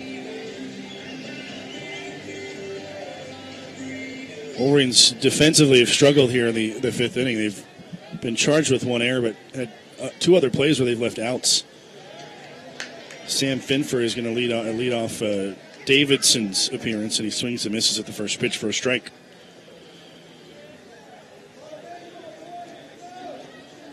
So 5 runs across here in the fifth inning for Seattle.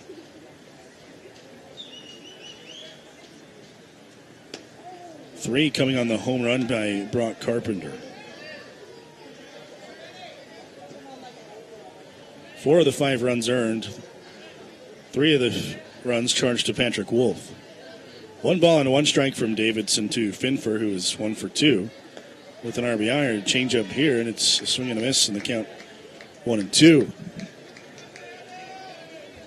Well, the ball that Hendrickson bunted originally scored a fielder's choice, but upon further review, the play that Wolf should have had the runner at third was a swing and a foul backing out of play. It's now been scored a hit, so a bunt single for Hendrickson. 7 runs on 7 hits for Seattle. You've got 2 hits in the inning, an error, 2 walks, a fielder's choice, a single, and a home run. That's how this inning has gone. There's the 1-2 pitch, and it's a little bit low, 2-2.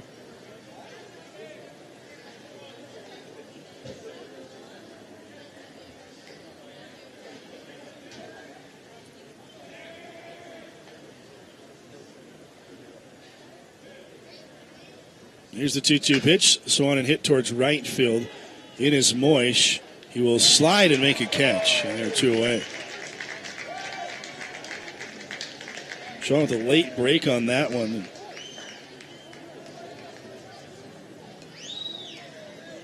But he gets there in time to retire Finfor for the second out.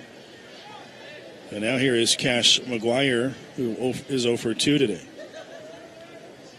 Well, Matt Davidson for Utah Valley. Very limited action this year, but he's earned himself more action, and he might continue to see some chances. Here's a strike to start the at-bat to McGuire. But Davidson, this is his 5th appearance. He's thrown 6 innings, given up 1 earned run on 5 hits, 5 strikeouts to no walks. Here's the 0-1, and it's just off the plate. 1 ball, 1 strike. So 1.50 ERA. All 5 strikeouts came last Saturday at New Mexico State. There's a breaking ball down and away, and the count 2-1.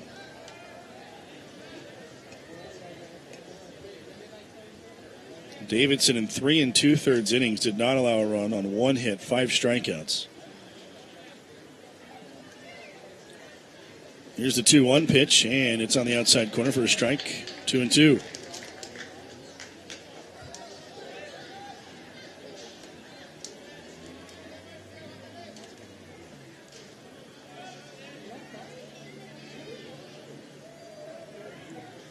Two balls and 2 strikes. The pitch, breaking ball, Swann missing. It gets away from right ear.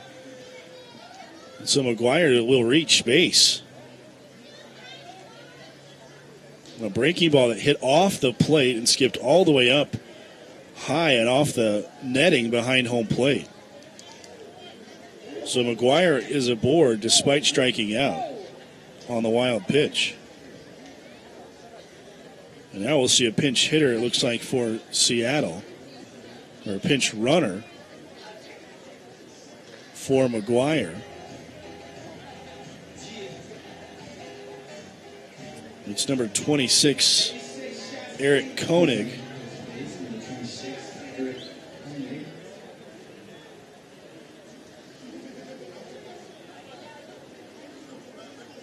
So he runs here with 2 outs in the 5th. So McGuire fouled out, struck out, and then struck out again, reached on the wild pitch, and immediately he's run for. And the first pitch to Ryan Summers is low. So this is hitter number 9 in this inning. The Red Hawks have hit through the order here in the 5th inning.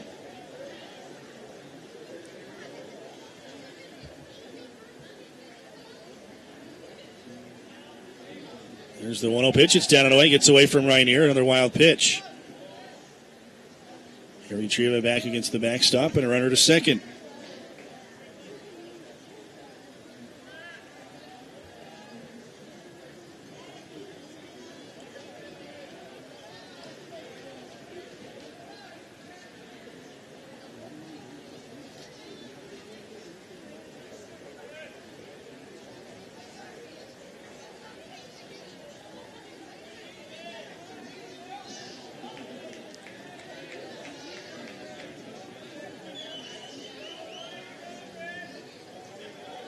Two balls and no strikes to Summers. Summers is 0 for 2, grounded to second, struck out looking. Matt Davidson, the third pitcher for Utah Valley. And the Wolverines in a situation where they need to get wins, not only to vie for seeding in the WAC tournament, but also to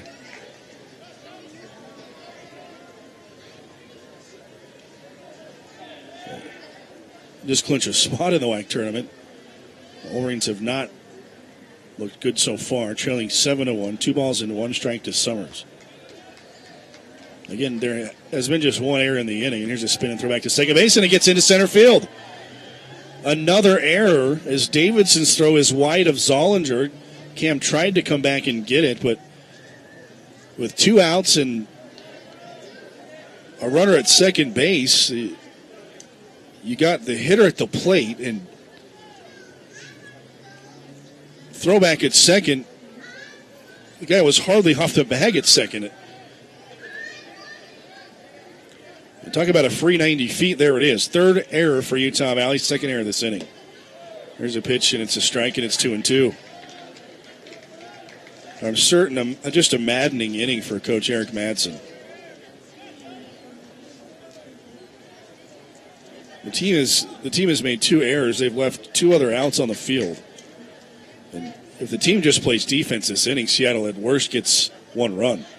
There's a check swinging down the look down to third. He does not go, and they count full 3-2. I mean, really, the error to start the inning, it's short. Then a walk to McCann. McCann scored on Olson's fielder's choice. But really, if the Wolverines play defense, it's a 0 on the scoreboard in this inning, but they just have not done it. 3 balls and 2 strikes. Payoff pitch, swung and fouled off of Summers. Rainier up quick with it, but we'll do it again.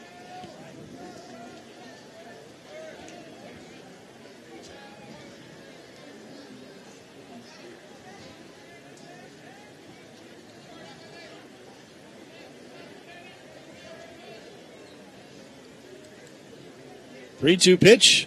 Again, swung and fouled back behind the plate. And Summers fights it to stay alive.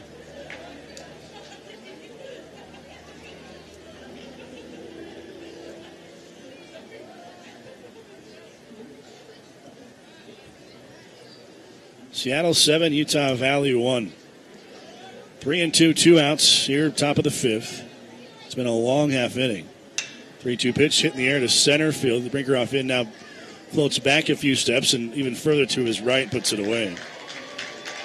And finally that retires the side, but not before Seattle scores 5 times in the inning on 2 hits. 2 errors and a runner left. After 4.5, Seattle 7, Utah Valley 1. Jewelry with letters of the alphabet is popular with moms everywhere.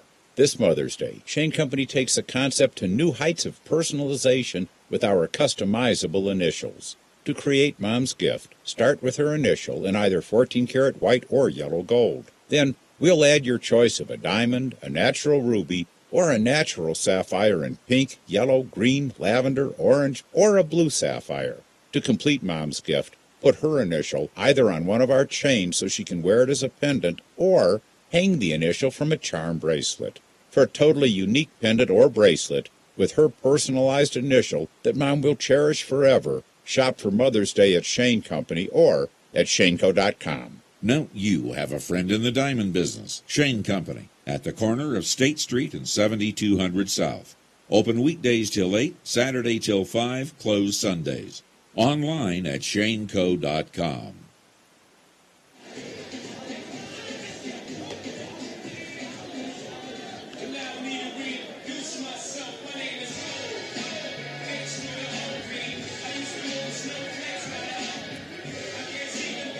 Bottom of the fifth inning, the Wolverines have some work to do, trailing by 6 runs. And Skylar Ganger, who's been very good of late and has been good today, he's given up 1 run on 2 hits through 4. He'll face Bo Callis to start the bottom of the fifth, and the first pitch runs up and in. Callis walked in the second inning, moved up to second on a wild pitch, moved to third on a wild pitch, but was stranded there.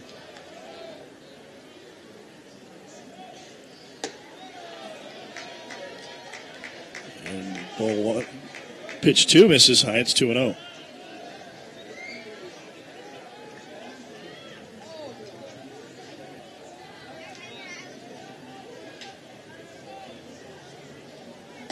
Pitch. Callis a big swing and a miss in the count. 2-1. Bo, a couple of home runs last week at New Mexico State.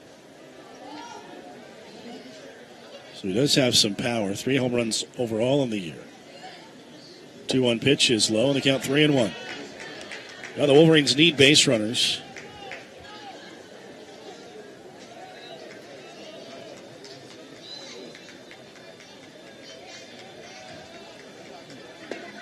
Three-one pitch in for a strike, and the count full. Well, Bakersfield now ahead 5-0 after 2. So on track early to pick up a win. Here's the 3-2 to Callis. He swings and pops it up, and that will get out of play.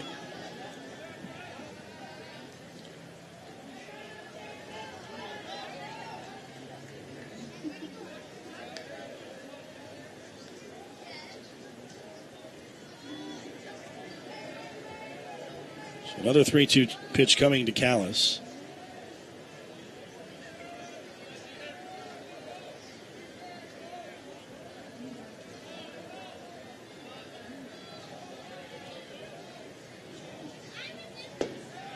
And 3-2 pitches, low ball 4. So Callis has walked for the second time. And a quality at bat there for Bo.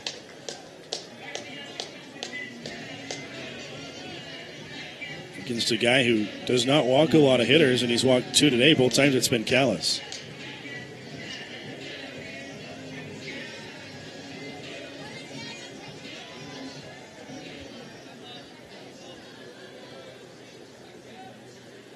Texas Pan American and Sac State were in a lightning delay. Now it's raining. First pitch to Cam Zollinger is a strike.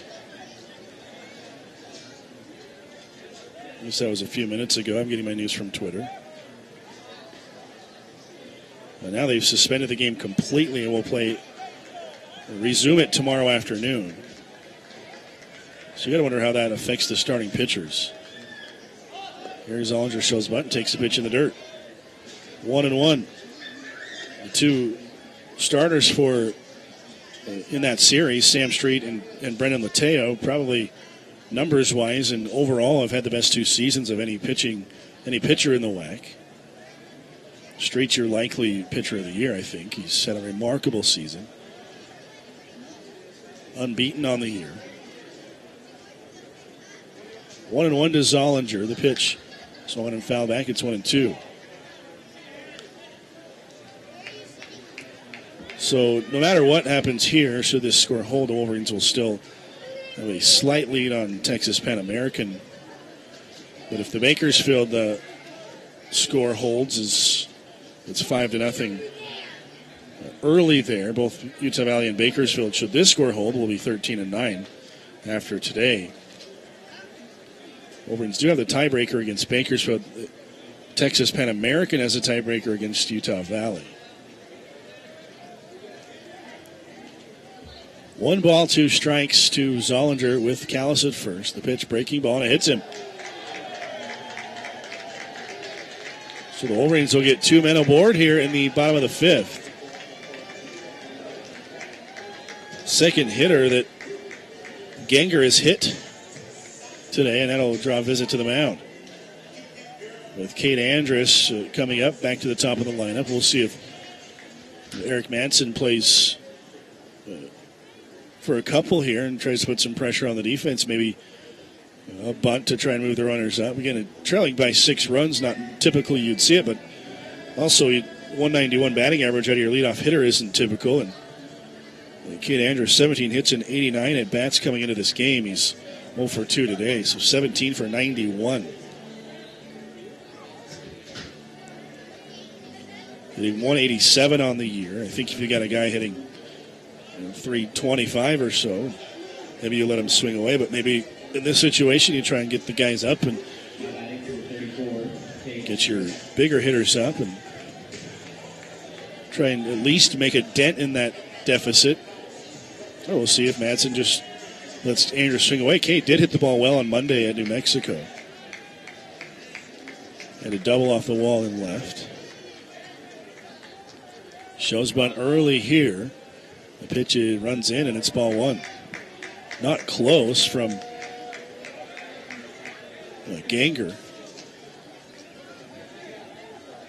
So Eric Koenig, who came in to run for Cash McGuire, goes straight across in that swap. He's out at second base in McGuire's spot. Count 1-0. Again, Andrus shows very early. Takes a strike. McCann from first, crashing hard. They want to get that lead runner at third. So Andrus, if he's going to bunt, he's got to bunt it towards third base. Especially if Seattle keeps that defensive alignment the way they have. 1-1. No show bunt this time as Ganger spins back at second. I think that move there more than anything to try and see if Andrus would show. Kate didn't show. Doesn't mean he's not punting, but here's the 1-1 pitch, and a balk has been called on Ganger. He did not come set. Quick pitch there. So the balk moves the runners up, and now the runner minute second and third. As Zollinger to second, Callis to third.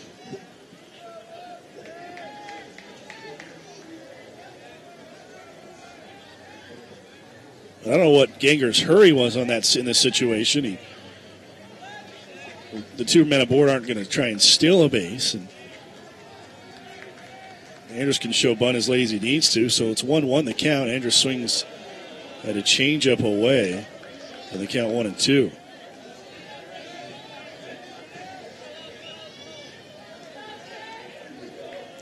But I think Ganger's been close a couple of times on just rolling right through that stop.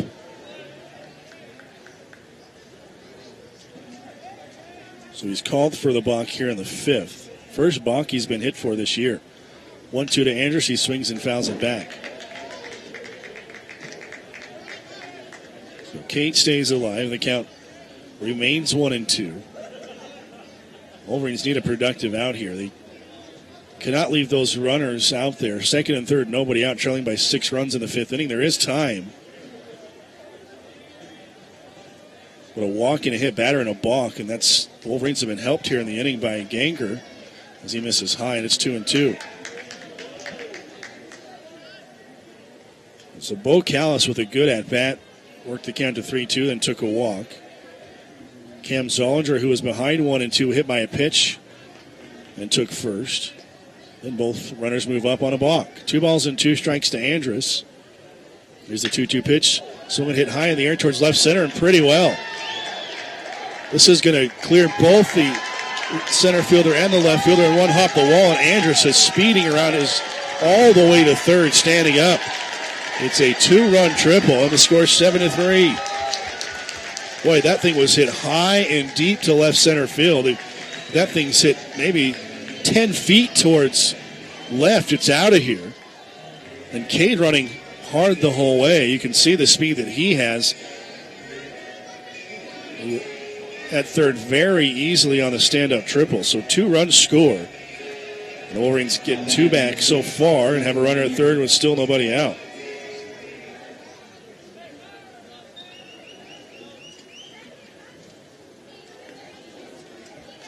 So Cade, with the way he hit against New Mexico, and then on that one there, hopefully maybe turning a corner offensively. Here's Ryan Aaron. He swings and pops up the first pitch. That's not going to get it done. Second baseman Koenig out. He'll put it away. One down.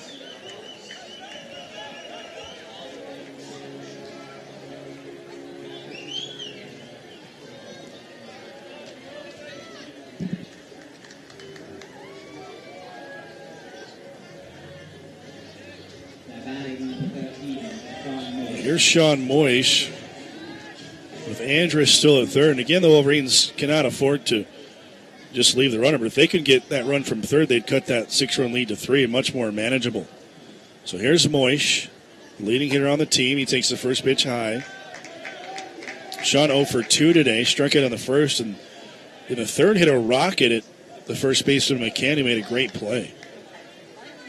One hopper that McCann snagged, got the lead runner. Moish reached on a fielder's choice. Here, Sean's out in front of a changeup and swings through it for strike one. 1 ball, 1 strike.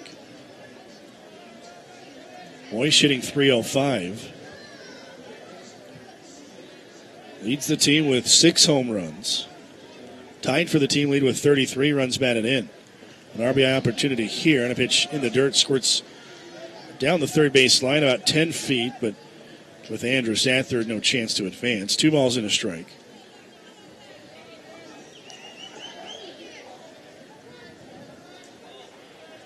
I said Moish was tied for the team lead, but Kruger with an RBI today, so he's got 34. He had that RBI in the first inning. 34 to Moish's 33. Here's Moish swings and hits this one to high to right field, and this could get it done. Fly ball to right. Crane's got it. The catch is made. Here comes the throw to the plate. Andrus slides, and it was about 4 feet up the line. Otherwise, it's a bang-bang play at the plate, so Olsen had to go too far up that line.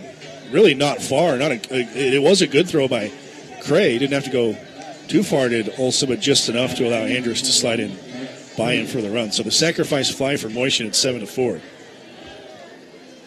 So if anything, it's a good response here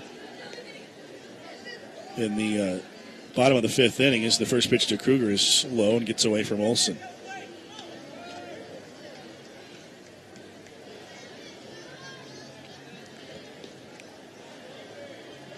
Well, now the Wolverines with 2 outs in the inning. 1-0 the count to Kruger. Mark is 1 for 2.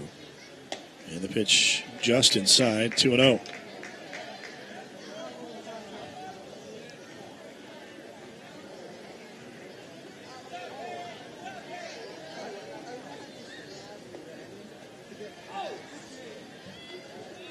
Two balls, no strikes, 2 outs, base is empty. Kruger swings and hits this one well and deep to right. This is a no-doubter.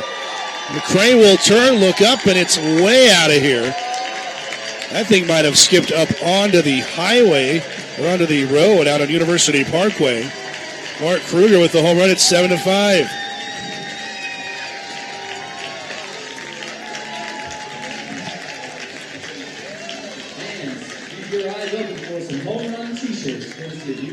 So for Kruger, home run number 6 on the year.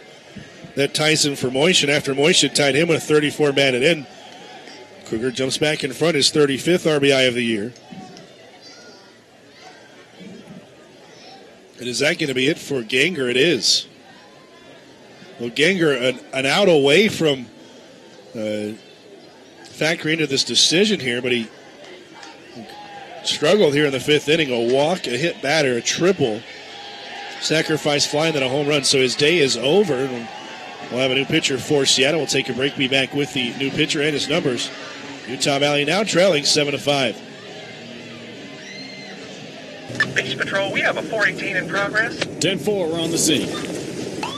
Son, there's no grilling permitted on this beach. Whoa, I didn't make this. It's Costa Vida's fresh grilled chicken burrito. Do I look like a rent-a-car? Well, when I see layers of freshly grilled chicken, cilantro lime rice, and a warm handcrafted tortilla, I know they must have been grilled on my beach. But you smell that, Rookie? Roasted green chili sauce? You making signature sauce on my beach? No. Rookie, you buying this? Captain, I bought last time. Taste summer. Escape to Costa Vida. Congratulations, Wolverines, on your inaugural season in the WAC. Let's celebrate at the Fairfield Inn by Marriott Provo Orem in their newly remodeled rooms, lobby, and gym, plus their friendly staff and the fastest internet in Utah Valley. The Fairfield Inn by Marriott hotels are #1 in the world in customer satisfaction, and they're the best value in the Valley, with a great rate of $79 per room per night for faculty, staff, and students. Restrictions may apply. Call today for details and to reserve your room. 801-377-9500.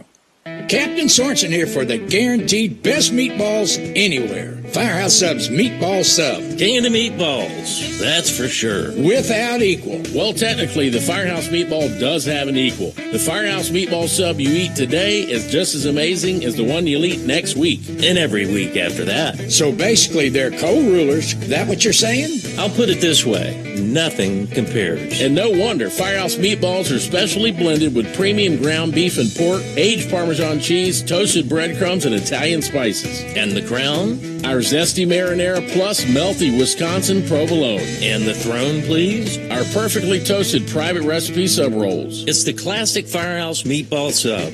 Guaranteed to be the best meatballs you've had anywhere. Try it today, only at Firehouse Subs. Take one bite. Our way beats their way. If you don't agree, it's free. Look for us on Facebook, Twitter, and FirehouseSubs.com. Firehouse Subs, founded by firemen. Hey, UVU fans. What would you say if I told you you could stay in one of Utah Valley's pristine hotels for free? Well, guess what? You can.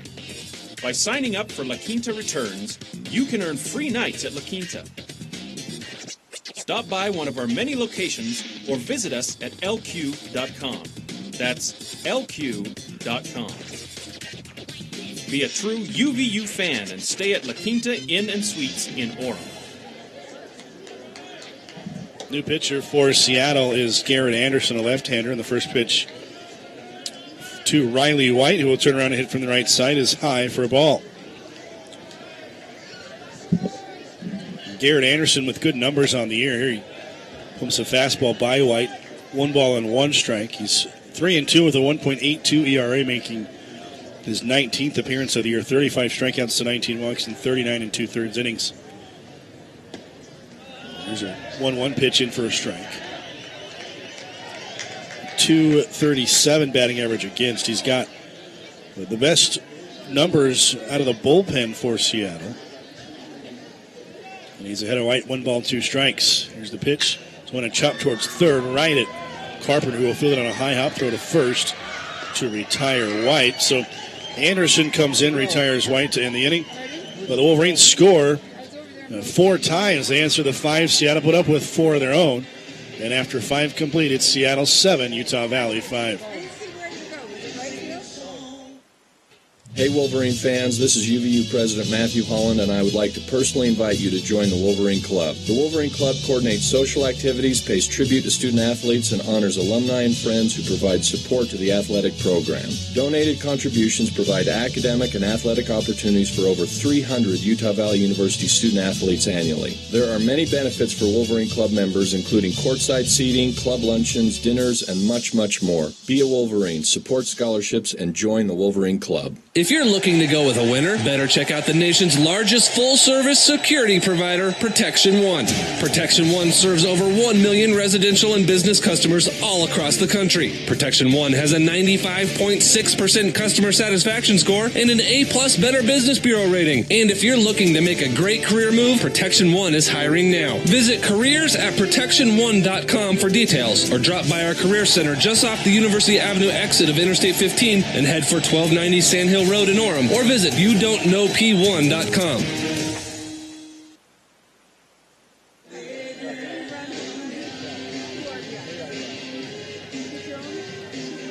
Top of the 6th inning. That was a 5th inning, I think, kind of to forget for both teams. Wolverines gave up 5 in the top half of the inning, had a couple of errors. 5 runs on 2 hits in that inning for Seattle. In the bottom half of the inning, 4 runs on just 2 hits for Utah Valley. And so neither starting pitcher lasts through 5. And the starting pitcher for Seattle, Skylar Ganger, Cannot get a win now as he goes 4 2/3. It's Matt Davidson for Utah Valley now. And Davidson on a 1-0 pitch to Chase Fields. He swings and fouls it back to count even.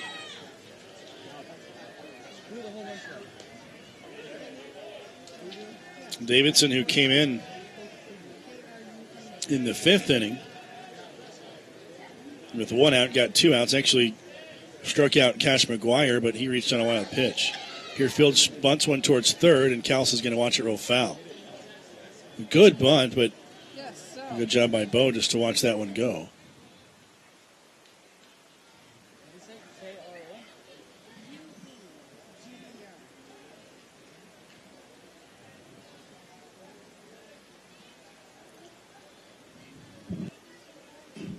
Well, that home run Kruger hit in the 5th. Absolutely crushed to right.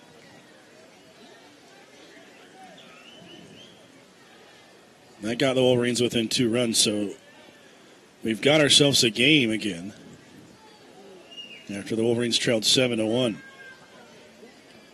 1 ball and 2 strikes to Fields. He's been aboard twice and scored both times. Here's a breaking ball, called strike 3. Pitch from Davidson froze him. And the second strikeout of the day for Matt Davidson.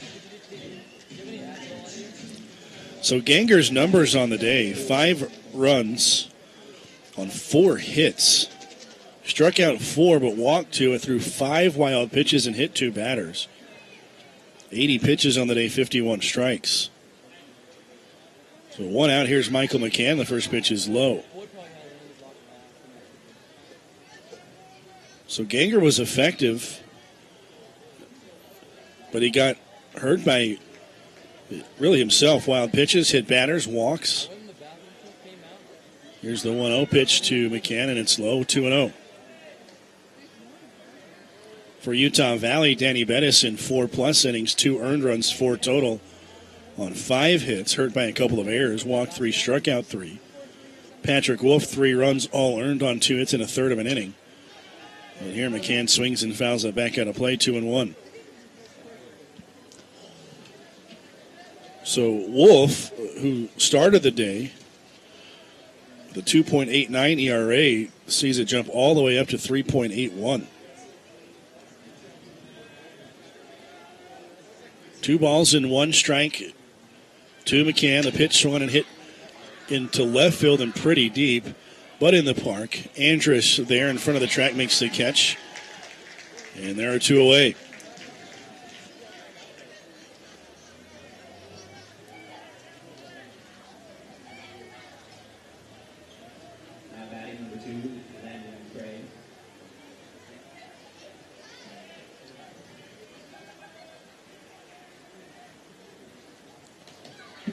So 2 gone in the top of the 6th, and now Landon Cray, who is 1 for 2. First pitch swing, grounds it towards third, towards the hole. Callis will cut it off, throw to first, and a quick 1-2-3 inning for Matt Davidson. So a good shutdown inning for Matt Davidson, and he retires his side in order. Second time Seattle has gone in order today. 5.5 complete. Seattle 7, Utah Valley 5. Game management is brought to you by the Les Olson Company. The difference between success and failure can come down to game management. Partner with the pros at Les Olson Company to manage all of your document needs. Managing the flow of information is vital to the success of any business. Les Olson Company provides its partners with a full range of document management solutions backed by a veteran team of professionals. More than paper and ink, more than hardware and technology, this is a partnership. Visit us online at lesolson.com. Les Olson Company, your business empowered. Tucano's is your post-game therapy. Win, lose, or draw. Regardless of the game's outcome, you are guaranteed a win at Tucano's. All that mouth-watering, marinated, and grilled to perfection Brazilian goodness. More than 15 meats and vegetables served hot off the skewer at your table. Your taste buds are gonna samba. Let the dance begin. Visit Tucano's at Provo. Be sure to mention this ad and receive a free Brazilian lemonade. Call 801-224-4774 for reservations today.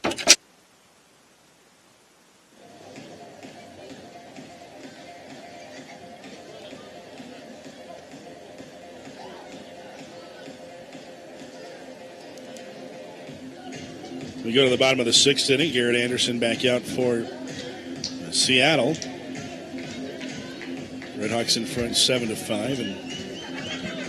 And going to be Craig Brinkerhoff to lead off the inning for the Wolverines. Brinkerhoff 0 for 2. He fouled out to first and grounded out to short. Brinkerhoff, Bogdan, and Callis due up in the 6th inning. First pitch to Brinkerhoff is fouled back and out of play.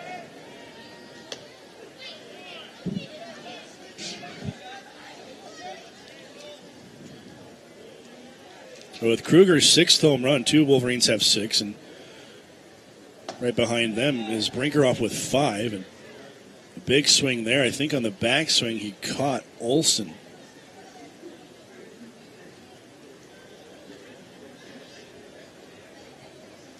Brinkerhoff's got a big, long swing.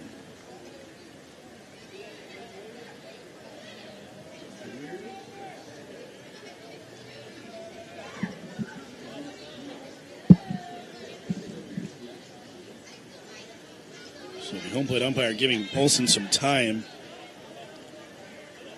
as Anderson walked all the way to the plate to take the ball from the home plate umpire, Jim Garman. And looks like Olsen's okay. So Brinkerhoff back into the box, and Anderson looking in for the sign. He pitching out of the stretch is the left-handed reliever, and the 0-2 pitch swung and fouled back.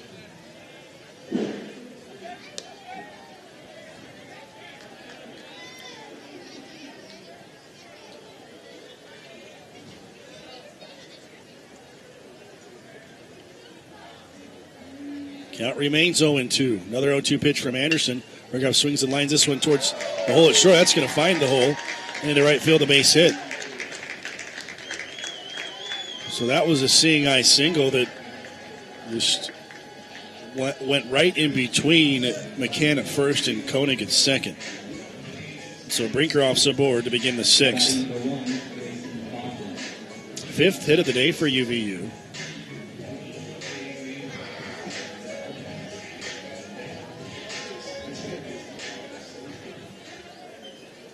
Now here's Grayson Bogdan with Brinkerhoff at first. First pitch is up and away.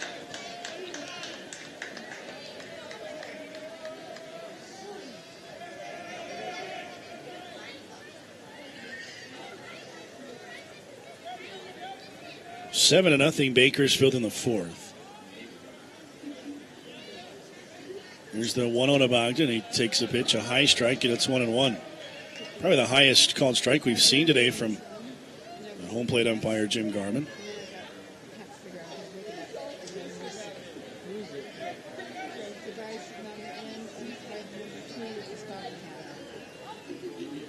Here's the 1-1 pitch. There goes the runner. It's chopped towards third. It's going to get through. A base hit.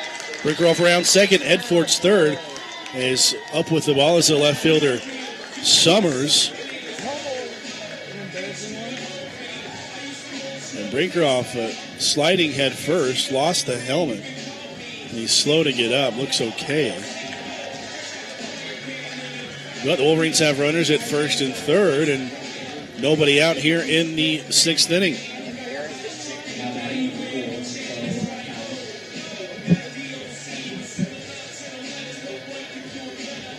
So the hit and run works, and Brinkerhoff got a late jump on that. On the pitch from the left-hander Anderson. So it's a good thing that Bogdan got a piece of that. And I thought Brinkerhoff had a seeing eye single. Bogdan was even more so as it just found the hole between short and third. Here's a breaking ball into Callis for a strike. It's 0-1. So back-to-back singles. They still go singles in the book. So 2 aboard now. First and third, and a move to first by Anderson. 6th hit of the day for Utah Valley on the base hit by Bogdan.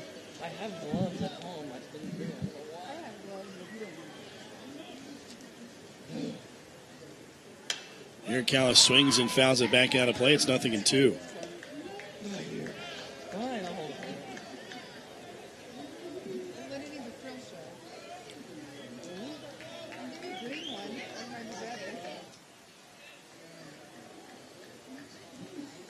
No balls and 2 strikes. Anderson, a strikeout situation. Wolverines would like to get that runner in from third. Here's the pitch. It's down and in. 1-2. Callis today without an official at-bat. In 2 plate appearances, he's walked both times. Walked and scored in the 5th inning. Scored on Kate Andrus' triple. Here's the pitch. Callis swings and hits this one towards left center field and pretty well. Summers over. He'll look up. It's going to one-hop the wall. This will get the Wolverines within a run as Bogdan had to hold there just to see if Summers was going to make the play. But it's a double for Bo Callis, and it's 7-6.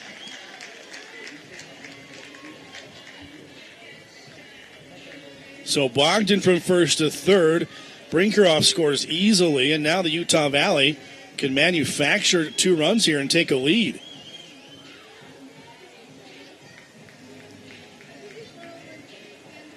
And now we'll have a mound visit as 3 hitters into this inning, a single, and a double. And now Cam Zollinger, who was hit by a pitch in the 5th inning on a 1-2 count.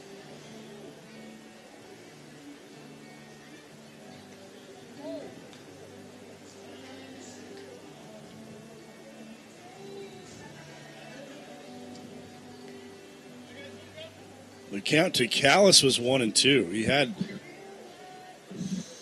Anderson had him 0-2, then to 1-2, and then just hung a breaking ball, and Bo nearly hit it out of the park.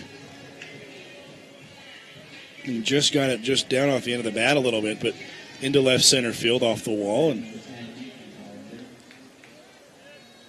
here's Zollinger now as the meeting on the mound is over. And Anderson steps off and will reset himself. So this definitely a strikeout situation. The Wolverines, a ground ball towards the middle, would get within a run. Or excuse me, would tie the game. They already are within a run. The first pitch is low.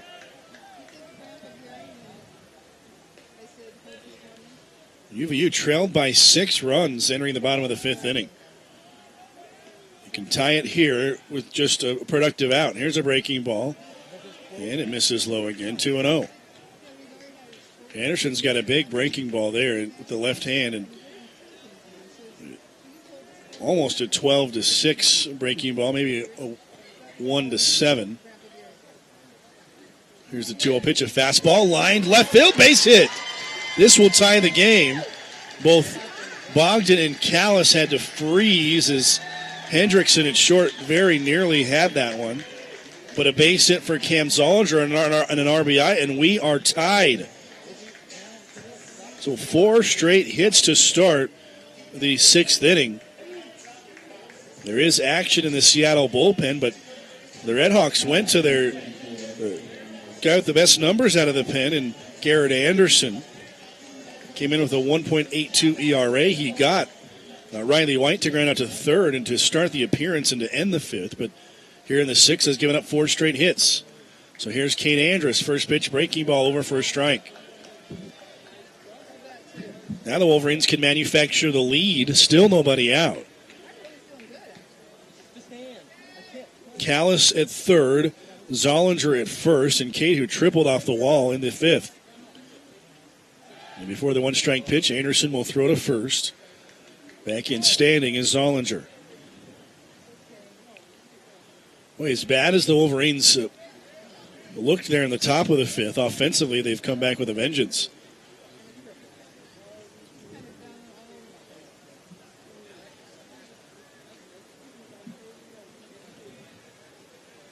This is a key game and a key series.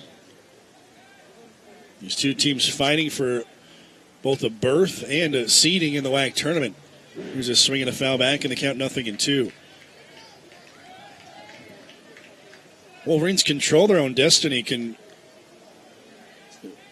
win themselves into the number 2 seed, which is huge. It's a bye in the first round. They could also drop to as low as 6th. So a lot of very close. Here's a fly ball to the right. This is going to get the job done. Andrus, a great 0-2 approach there. Slaps it to right. The catch is made by Cray. but in to score is Callis, and the Wolverines have scored 7 straight runs and lead at 8-7. So the sacrifice fly by Cade Andrus. He's now driven in 3 today. And on a curveball from Anderson, Cade, a good team at bat there to slap it to right and drive in the run on the sac fly. So Seth Reinier now with Zollinger at first and 1 out. And another throw to first by Anderson. So 4 in the 5th, 3 more here in the 6th, and it's 8-7.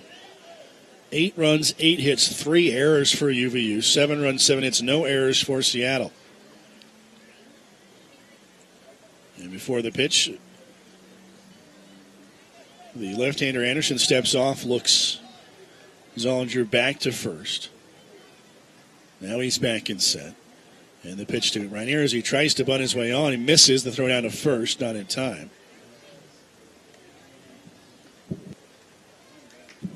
Now asked for help down at first, but I think definitely Reinier tried to bunt there. He offered at it, so 1 strike count to Seth. Reinier today, who is 1 for 2, hit by a pitch and scored in the first, a single in the third, and he popped out to second in the 5th. Another throw to first by Anderson.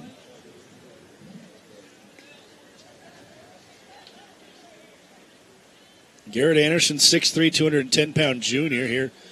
Reinier swings and fouls it back. The count 0-2.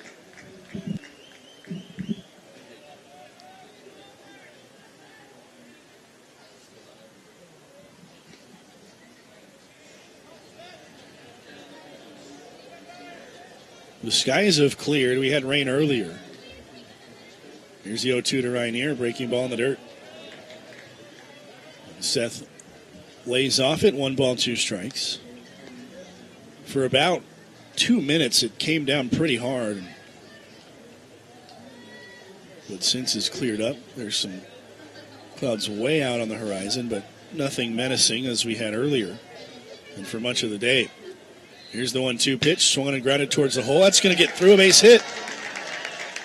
So another hit for Utah Valley, and on a 1-2 pitch again. So Anderson has gotten to 2 strikes, but has struggled to put Utah Valley away. That's the 5th hit of this inning. The Wolverines, 5 hits and another productive at-bat on a sacrifice fly. So UVU is 5 for 5 at the plate in this inning.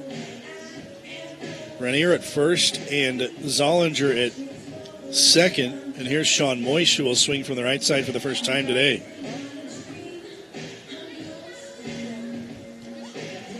And Anderson, who probably is on a short leash, but he may be in here to face at least Moish and Kruger, and if not Moish, Kruger, and White, he's a left-hander and a right-hander up in the bullpen for Seattle. So these may be his guys regardless, because Moish, the guy who swings it better from the left side, and that's well known, did have a double against New Mexico on Monday from the right side. First pitch here takes a breaking ball down and in. The Wolverines sent 7 hitters to the plate in the 5th inning. Moish is the 7th hitter to step into the box here in the 6th. Still just 1 out.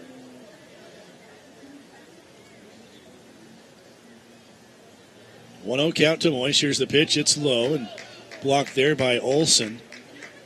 And he's getting beat up. He got hit on the backswing by Brinkerhoff, and I think that ball got him on the arm.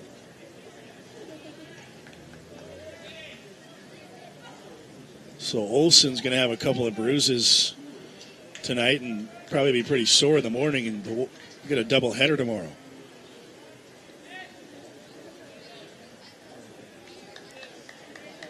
If you haven't heard, the schedule has changed for the rest of the weekend. No Sunday game. Assuming we get the 2 in tomorrow, which we should. So everyone could enjoy their Mother's Day free of baseball here. Not that that's a bad thing. Here's a pitch, and it's high, 3-0. So tomorrow at 2:30, the teams will play a doubleheader, it should be okay forecast-wise. Sunday looks cold and rainy. Here's the 3-0 pitch to Moish, taking all the way, takes a strike. It's 3-1.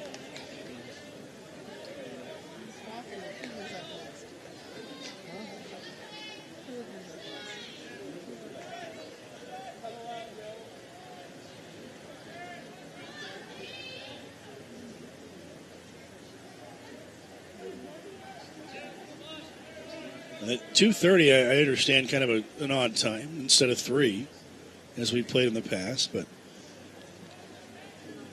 first, I'll give you the 3-1 pitch to Moish. Before the 3-1 pitch, Anderson takes a long time, so Sean asks for time.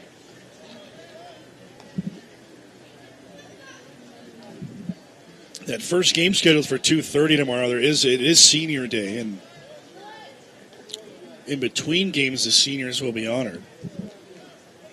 So that extra time was scheduled in there just for that, to accommodate that, to have the second game.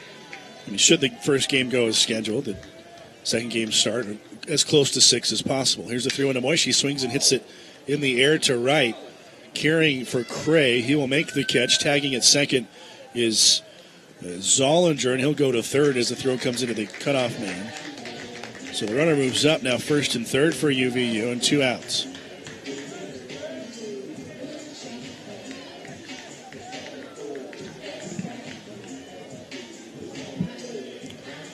So now here is Mark Kruger, who is 2 for 3 today. 2 runs batted in. He's got the home run in the 5th inning that made it 7-5. It was an absolute bomb to right. Got up on University Parkway. First pitch, a breaking ball from the left-hander, in for a strike.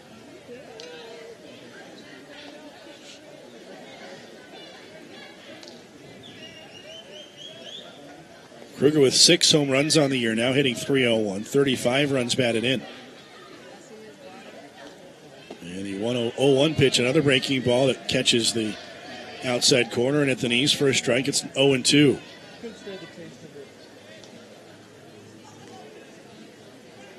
So back-to-back curveballs from Anderson to start out Kruger here in the appearance in the bottom of the 6th inning. Here's the 0-2 pitch. And Kruger reaches out, slaps into left center, a base hit.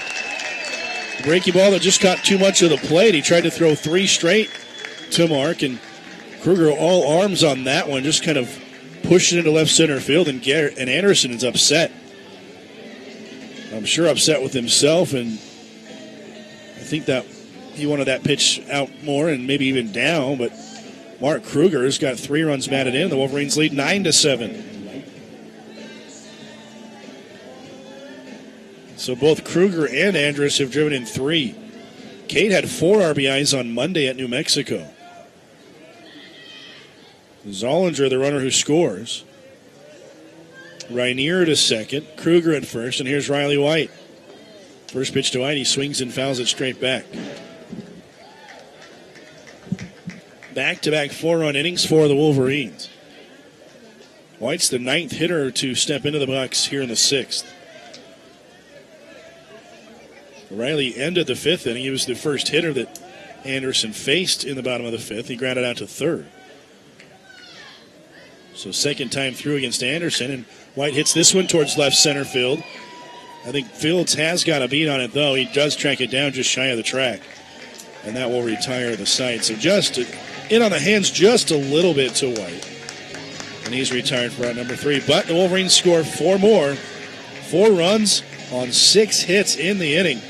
And they've come all the way back after trailing 7-1. Utah Valley back-to-back 4-run innings, and now after 6, lead it 9-7. Elise, come on, it's game day. You've got all weekend to study. Jen, this has nothing to do with studying. I've got to work. The way the economy is, I figure I'll be working for the next century just to pay off these student loans. Well, you know... I know. You joined the National Guard, so your college is completely paid for. Yes, you've mentioned it a couple thousand times. The National Guard Scholarship covers up to 100% of your tuition. Learn more at nationalguard.com. Hi, I'm Dave, a UVU student majoring in digital media. Did you know that by ordering UVU license plates, you contribute to the General Scholarship Fund and help students, like myself, afford tuition and other college expenses? In addition, you have the added benefit of showing off your UVU pride while driving around the valley. The cost is a one-time $15 fee for your new Wolverine plate, plus your annual $25 scholarship donation. Pride your ride. Order your UVU license plates online at uvualumni.org.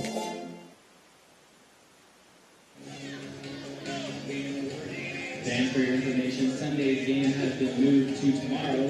There'll be a doubleheader beginning at 2:30 with the second game beginning at 6.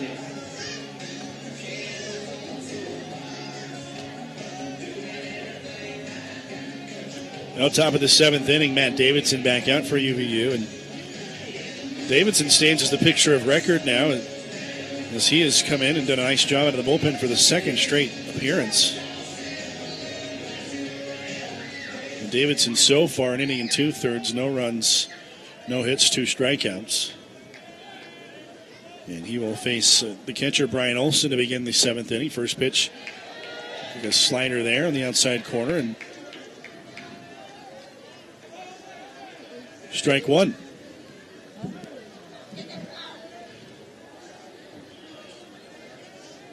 Oh, 1 pitch from Davidson, a breaking ball just inside, and it's 1-1. So it looks like Davidson, 67 with that curveball, 81 with this slider. Maybe it was to cutter, and got 85 with the fastball. Here's the 1-1 pitch. Curveball again, and this one is on the inside corner. And Olson looks back at the umpire and says that was in the same spot as the pitch before. And pitch before was a ball. This one's a strike. I think he's got a point. 1 ball, 2 strikes. Here's the pitch from Davidson, and the fastball. And Matt again tries to bust one inside. This time misses too far in, and the count even 2-2.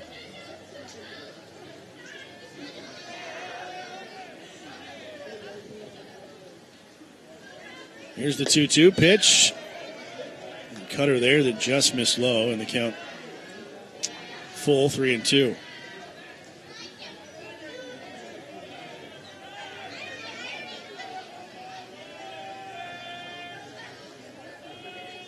Full count. The pitch wanted hit high in the air to left. Andrus looks like he's got a beat on it. Now a couple steps to his left. Makes the play, 1 away. That thing was hit sky high off the bat of Olson. 1 out here in the 7th.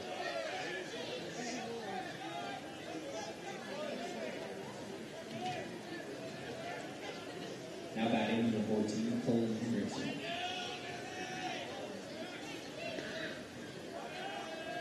Colin Hendrickson, the shortstop now. And the first pitch to him, he swings and fouls it back. And out of plate.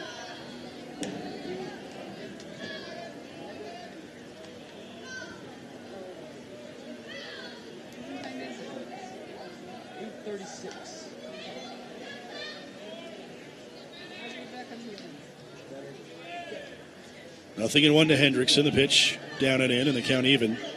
Colin Hendrickson today is had a good day, 2 for 2.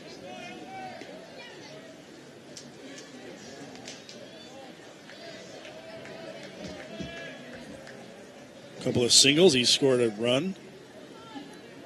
He swings and chops it foul on the right side, and the count 1-2.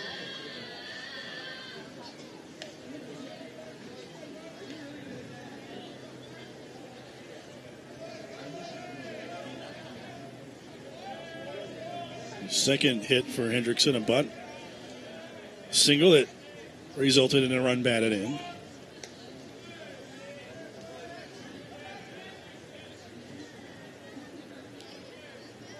And for the 1-2 pitch, a long look in, and Davidson resets. Here we go now, 1-2 pitch from Davidson, just off the plate. 2 balls and 2 strikes.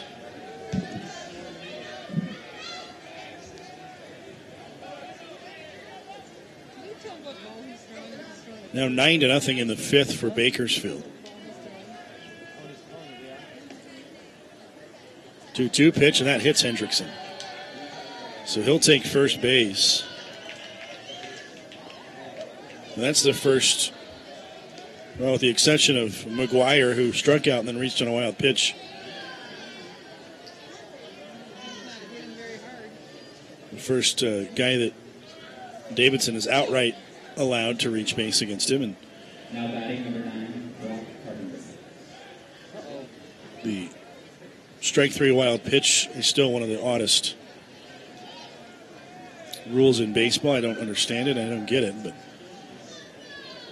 you like it when it helps you and you hate it when it hurts you. So here's Brock Carpenter, guy who swung the bat very well today. He's 1 for 3. Flew out to center, but then hit a hard liner to left. And Kate Andrus made a nice play on. Out right on the warning track, and the first pitch misses wide here, and then Carpenter, a 3-run home run to cap the run scoring in that 5th inning. So he has the last run batted in for Seattle. Carpenter, 6'3", freshman, 190 pounds, and looks like a guy that can hit some home runs, and the way he's throwing it, he looks like he would have a few this year, but just his first home run of the year back in the 5th inning. Here's the 1-0 pitch down low, and it skips a couple feet away from Rainier. Down to second is Hendrickson on the wild pitch. So a man at second, and Dave Carter's going to go out and talk to Davidson. Wolverines with a 2-run lead.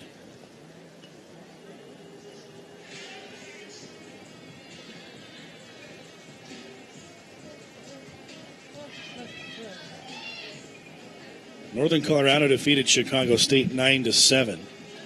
So the two teams trying to avoid finishing in last place. Northern Colorado just at second win in the conference play, now 2-20. Chicago State 3-16. There have been some teams, 4 to be exact, that have lost games this year.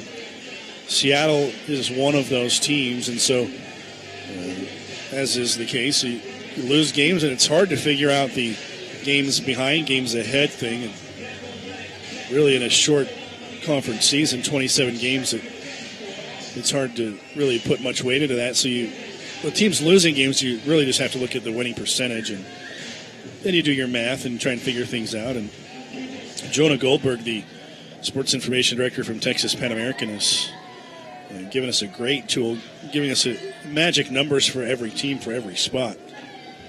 So that's how we know the Wolverines' magic number to clinch a spot is now 2 after North Dakota lost today. Here's a pitch in for a strike, and it's 2-1.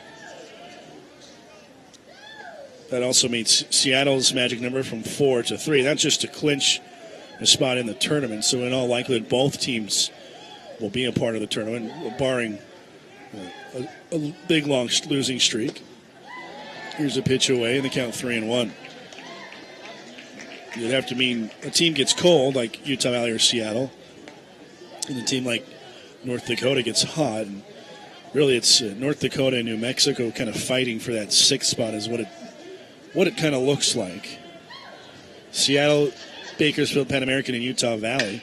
Here, another hard liner to left. That's going to drop in a base hit.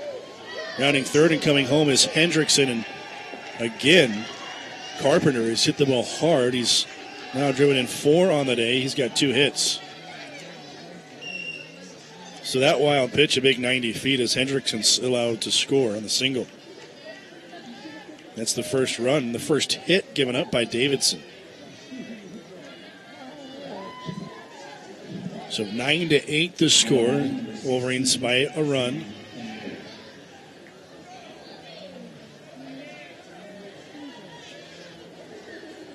Seattle, North Dakota, New Mexico State, and Chicago State.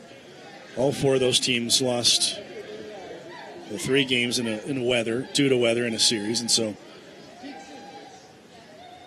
pretty complicated. Here's swinging first pitch is Finfer, and he pops it up left side. Zollinger, and it drops between Zollinger and Callis. Miscommunication there, but luckily for them, Carpenter's retired going to second because obviously he's not going to be off the bag much there on the play, so he's out. And Finfer is aboard on the fielder's choice. That's Zollinger's ball to get.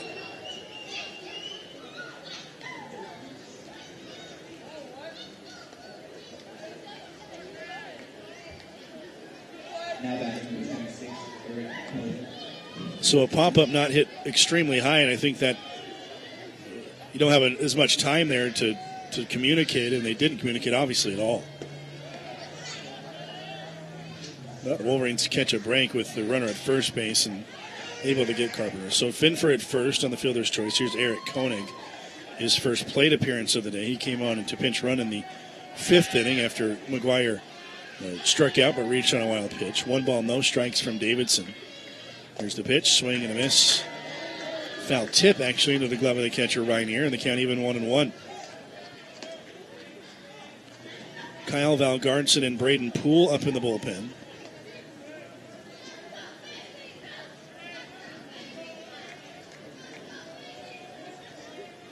One ball and 1 strike to Koenig. And a throw back to first. With Finfer back in with the dive. Sam Finfer on the air, 2 for 2 in stolen bases. Again, Koenig, his first plate appearance of the day. Here's the pitch, grounded towards short.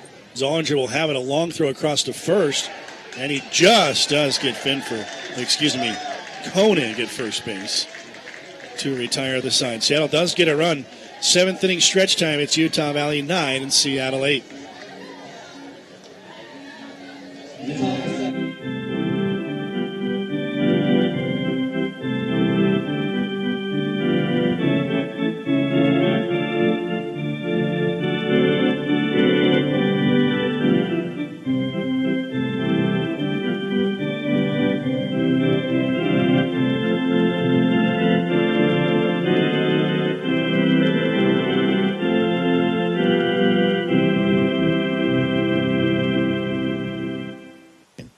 Jewelry with letters of the alphabet is popular with moms everywhere.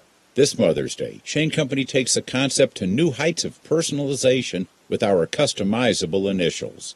To create Mom's gift, start with her initial in either 14-karat white or yellow gold. Then, we'll add your choice of a diamond, a natural ruby, or a natural sapphire in pink, yellow, green, lavender, orange, or a blue sapphire. To complete Mom's gift, put her initial either on one of our chains so she can wear it as a pendant, or hang the initial from a charm bracelet.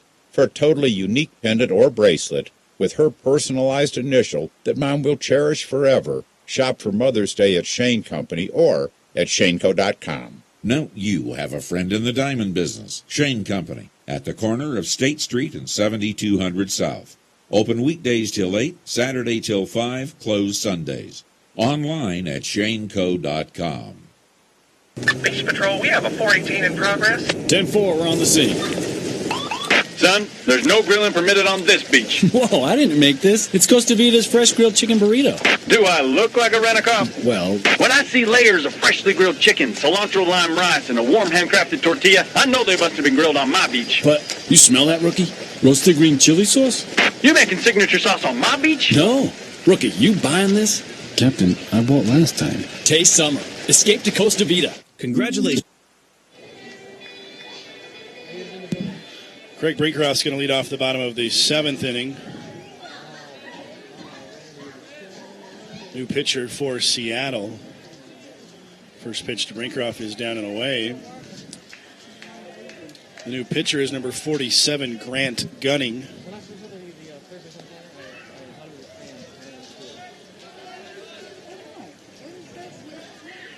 Brinkroft today 1 for 3 with a hit.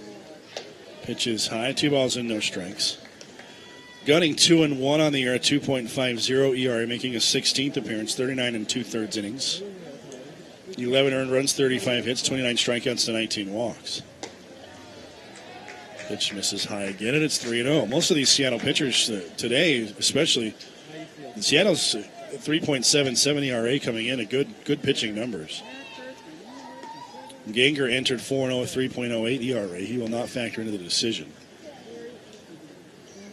If he could have gotten warmer out in the 5th, he would have been in line for a win, but obviously since the Wolverines have taken a lead, that does not matter. Right now, Garrett Anderson is in line for the loss for Seattle. And in line for a win for Utah Valley is Matt Davidson. Still a couple innings left to be played, though. 3-0 to Brinkerhoff, and the pitch is in there for a strike.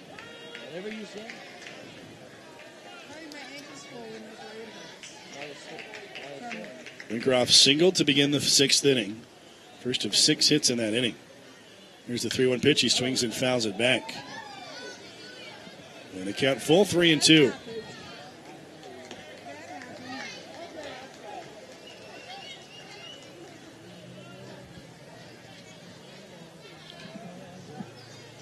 Payoff pitch coming from Dunning. Here it is, and it's inside, ball 4.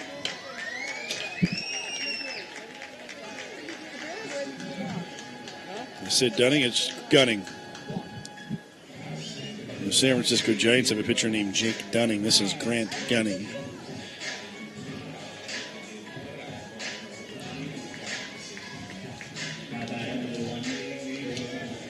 Gunning wears number 47. He's 6'4", 200 pounds, sophomore from Snohomish, Washington. And here's Grayson Bogdan, shows bunt, takes a strike. This Seattle team, nearly everybody from the Pacific Northwest. The left-handed pitcher Will Dennis from Saratoga, California. We have, but everybody else from Washington, Oregon, or British Columbia. There's a pitch low and blocked there by Olson. Brinkerhoff thought about going for second, but thought better. And it was probably the wise choice. Dennis, the left-hander from California, will be the starter in tomorrow's, presumably the starter in tomorrow's first game, and against Ryan Evans for Utah Valley. Those are the scheduled starters for Game 2. Again, we're not playing Sunday. That's at least the plan as we go into tomorrow. Sunday, rain expected, cold expected. The schedule is moved to a doubleheader tomorrow. Here's a 1-1 pitch, a breaking ball way high, and they count 2-1.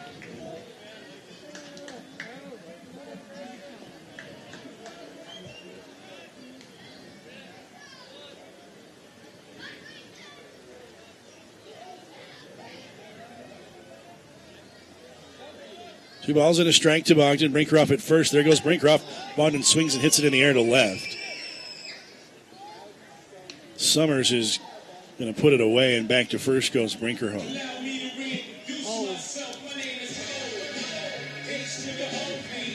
Well, hit and run that worked in the sixth inning. This time Bogdan hits it in the air and is retired for the first out in the seventh.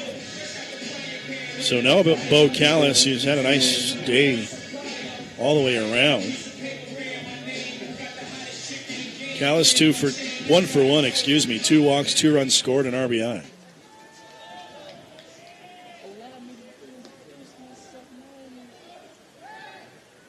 There's a turn and a throw to first by Gunning. Brinkerhoff does run well for Utah Valley. Wolverines not a team that tries to run much, though. 3 for 5 on the year in stolen bases. Here's the pitch, grounded foul off the bat of Callis, and they count 0-1. Not only do the Wolverines not run much, but Brinkerhoff, in a recent game, kind of pulled up slow with a tight hamstring. So on a cold night, I don't know that they'll push him.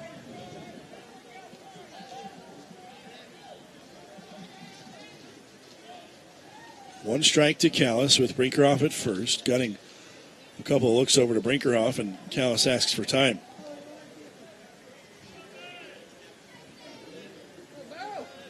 Braden pull up and throwing. Presumably looks like he might be the guy to come in.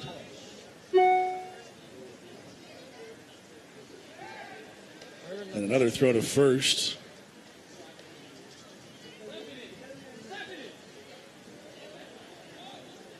Wolverines 9 runs on 10 hits. Again, 6 hits coming in that sixth inning. Scored 4 runs on 2 hits in the fifth.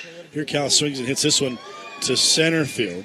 It's going to hang up for Fields, and he's got to be on it. He'll make the catch, 2 away. So 2 outs in the 7th, and here's Cam Zollinger.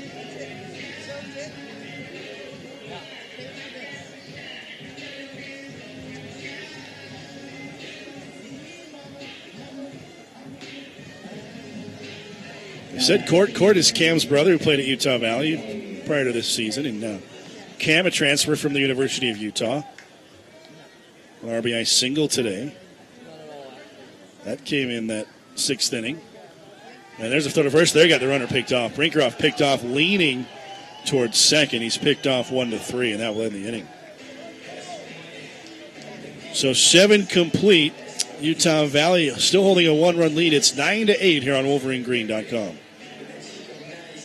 Congratulations, Wolverines, on your inaugural season in the WAC. Let's celebrate at the Fairfield Inn by Marriott Provo Orem in their newly remodeled rooms, lobby, and gym, plus their friendly staff and the fastest internet in Utah Valley. The Fairfield Inn by Marriott hotels are #1 in the world in customer satisfaction, and they're the best value in the Valley with a great rate of $79 per room per night for faculty, staff, and students. Restrictions may apply. Call today for details and to reserve your room. 801-377-9500.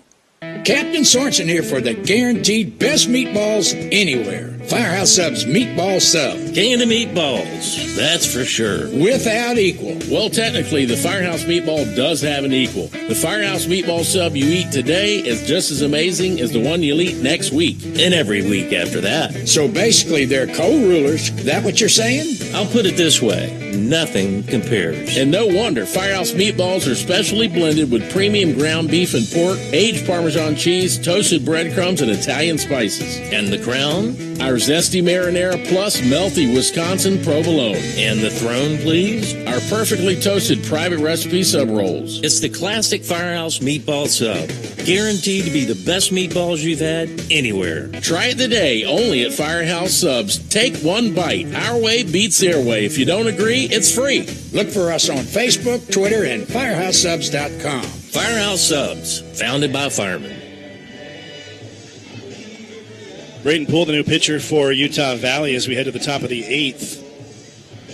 1-run lead in a big game, in a big series, a series opening game here, where the Wolverines trailed at one point 7-1. It was UVU scored in the first, led 1-0, and runs in the second and third for Seattle. With the Redhawks in front 2-1. 5 runs in the 5th for the Redhawks, and they at the time led 7-1, but the Wolverines came back with 4 in the 5th, 4 more in the 6th. 4 runs on 6 hits in that 5th inning to lead 9-7. Seattle got 1 back in the 7th here. They started the 8th inning. A pinch hitter, it'll be Colin Peterson to pinch hit for Ryan Summers. And then the top of the order against Braden Poole, the first pitch in there for a called strike. So Summers, who hits from the left side, he comes out for Peterson, who swings it from the right side. And Peterson hitting .222 on the year. Here's the 1-strike pitch, and it's jammed towards short. Zollinger's going to have to come get it. He does. Fields it on the glove on the throw. The first is not going to be in time. So an infield single, and Zollinger playing deep at short.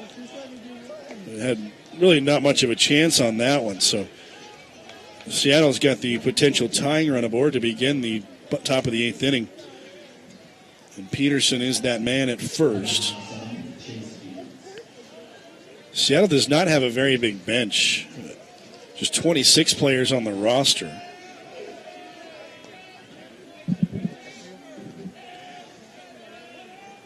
And Peterson's the second guy off the bench today. Here's leadoff hitter Chase Fields. He shows bunt, takes the pitch high. Now, you got to imagine the leash on Poole will be pretty short here with a 1-run lead. Ulibarri and Valgardson up in the bullpen, and Ulibarri's actually pitched very well of late.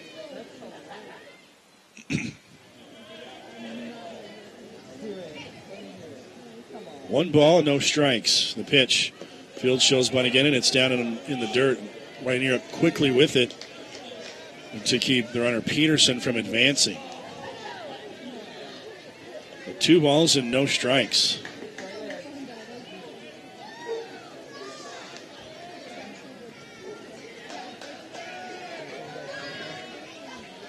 Fields, McCann, and then Cray.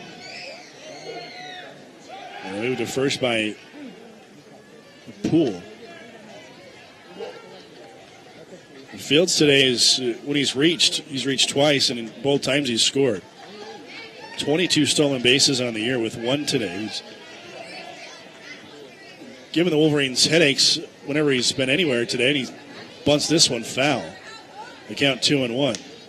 Now, sometimes you get in this situation, and the leadoff hitter who has a ton of speed, and you want to get that runner from first to second.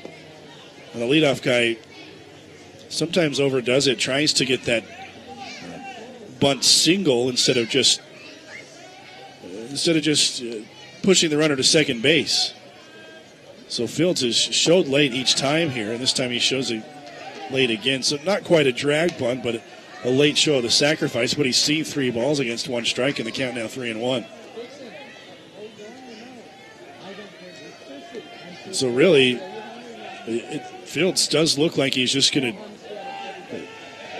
do anything to get the bunt down. Poole's got to come into the zone. For the 3-1 pitch, another move to first.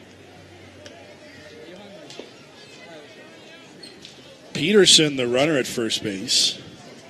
6'5", 190 pounds. He's got a fairly big lead at first base. 3-1 count. Here he shows bunt. Bunts it back towards Poole's going to get it. He'll turn, throw to first, and retire Fields. The ball took a weird hop hit the bat, then hit the ground, and took an odd hop. And I thought for a brief second there that Poole maybe had a chance of the lead runner, but it's almost as if the momentum of the ball just stopped. And so his only play was to first. So Fields does his job, though, a sacrifice bunt.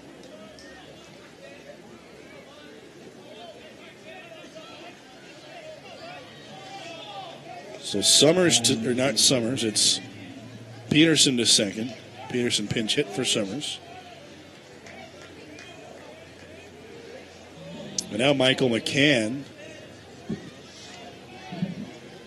can tie it with a base hit. The pitch to Poole, line to left field. That's going to drop in for a hit. This will tie it.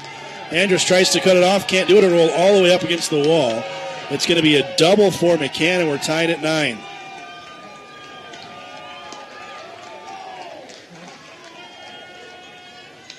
Well, Seattle has offensively put pressure on Utah Valley in every inning. Nearly every inning, I should say. This is the 5th inning the Red Hawks have scored in, and after giving up a 6-run lead to trail by 2, Seattle's come back with single runs in the 7th, and now here in the 8th, and are still threatening. Wolverines look like they're going to stick with Poole.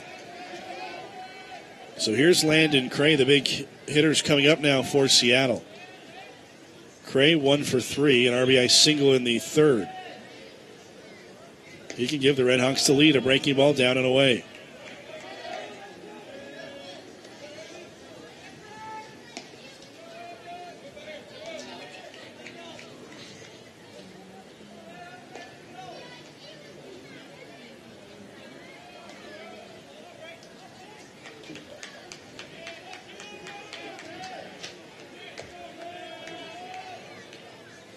One ball, no strikes to Cray. The pitch, a breaking ball in there for a strike. Broke on the inside corner, and the count even 1 ball and 1 strike. So now the Wolverines just trying to preserve this tie with the go-ahead run at second base. Cray and then Olsen, though, 2 of the top 3 hitters in the WAC. Cray is the league leader. The pitch, another breaking ball. Looked pretty good, but this one called the ball, and it's 2-1. I think the same pitch as the one before.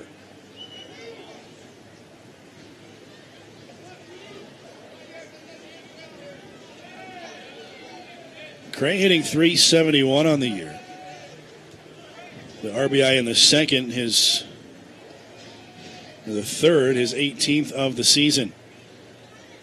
2-1 count, the pitch way outside, and the count 3-1.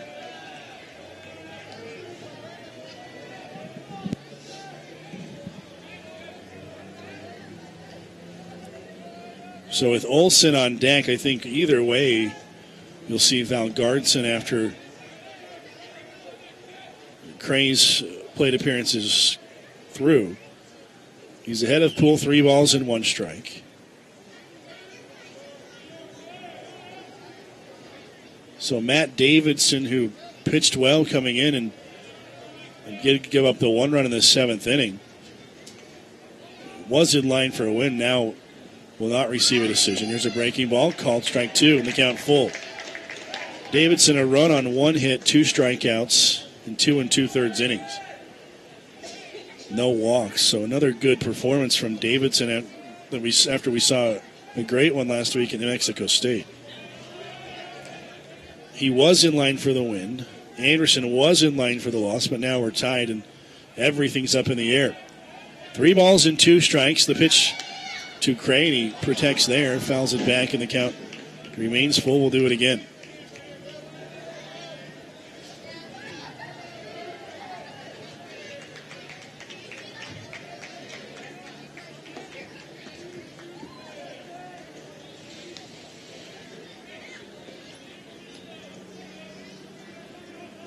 So another payoff pitch coming. Braden Poole out of the stretch with the runner at second. Here's the 3-2 pitch.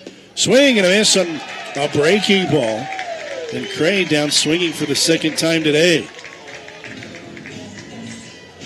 So Cray, a guy who struck out just 9 times and 137 at-bats coming in, has been retired twice swinging. Once back in the first inning by Danny Bettis, and then here in the 8th. And now with Brian Olson, the catcher, we're going to see a pitching change. I thought maybe they'd look to walk Olson and then pitch to Hendricks in a lefty-lefty matchup, but it looks like they're going to go to Val Gardson. So we'll take a break.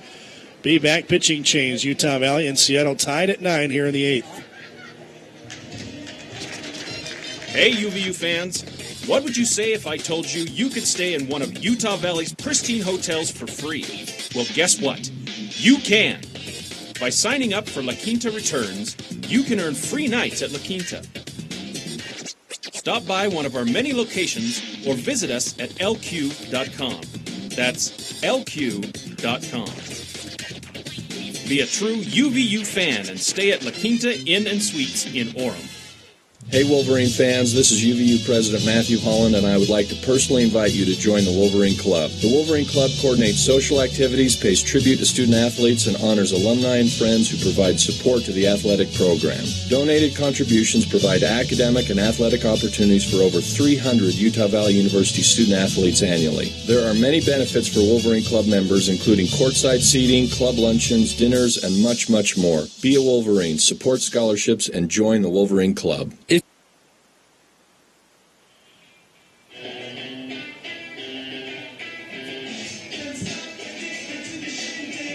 So it'll be Kyle Valgardson coming in with 2 outs and a runner at second base, the potential go-ahead run at second base. And Seattle has scored once here in the 8th inning to tie it. An infield single by Colin Peterson. A sacrifice by Chase Fields, and then a double from Michael McCann, and McCann is the runner at second. So Braden Poole goes 2/3 of an inning, a run on 2 hits. He's responsible for the runner at second base. And Valgardson enters today. He's not pitched in a while.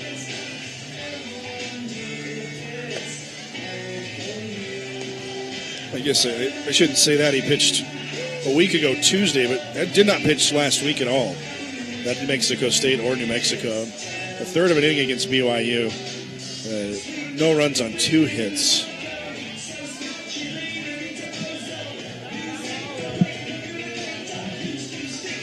So he'll face Brian Olson. So the Wolverines got through Cray without giving up the go-ahead run. Now they've got to face Olson. Olson today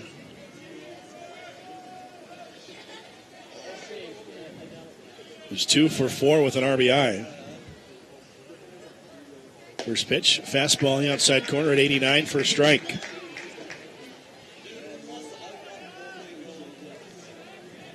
Singled in the second inning, hit into an inning-ending double play in the third. Had the RBI in the fifth on a fielder's choice. That was on a play the Wolverines had a good chance to get two, but could not do it. There's the one strike pitch. Breaking ball, swung on a missed, and Olsen, big cut there, way out in front of it. And the count 0-2. So 2 strikes to Olsen. In the bottom of the 8th, the Wolverines will have Zollinger, and then the top of the order.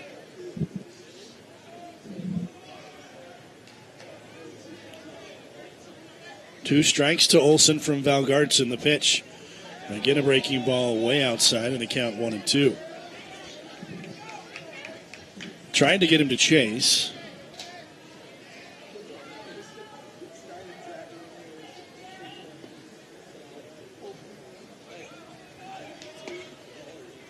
One ball and 2 strikes.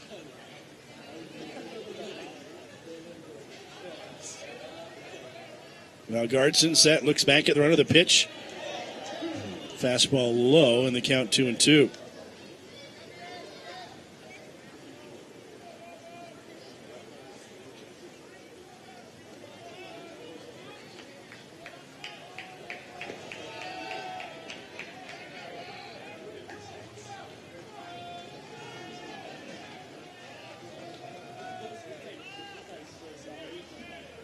Two balls and 2 strikes. The pitch.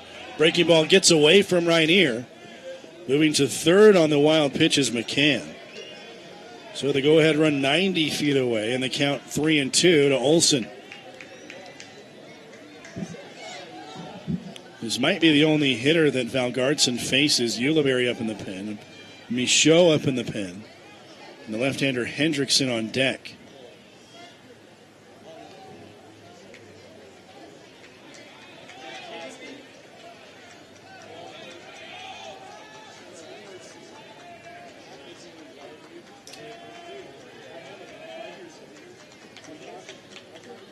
Three balls and 2 strikes. Valgartson set. The pitch. Swung on a miss. Strike 3. A 90-mile-an-hour fastball away that got Olsen. It would have been ball 4, but he strikes out swinging to end the 8th inning. Seattle, or the end of the top half of the 8th inning. Seattle does come back to tie the game through 7.5. Utah Valley and Seattle tied at 9. Looking to go with a winner? Better check out the nation's largest full-service security provider, Protection One. Protection One serves over 1 million residential.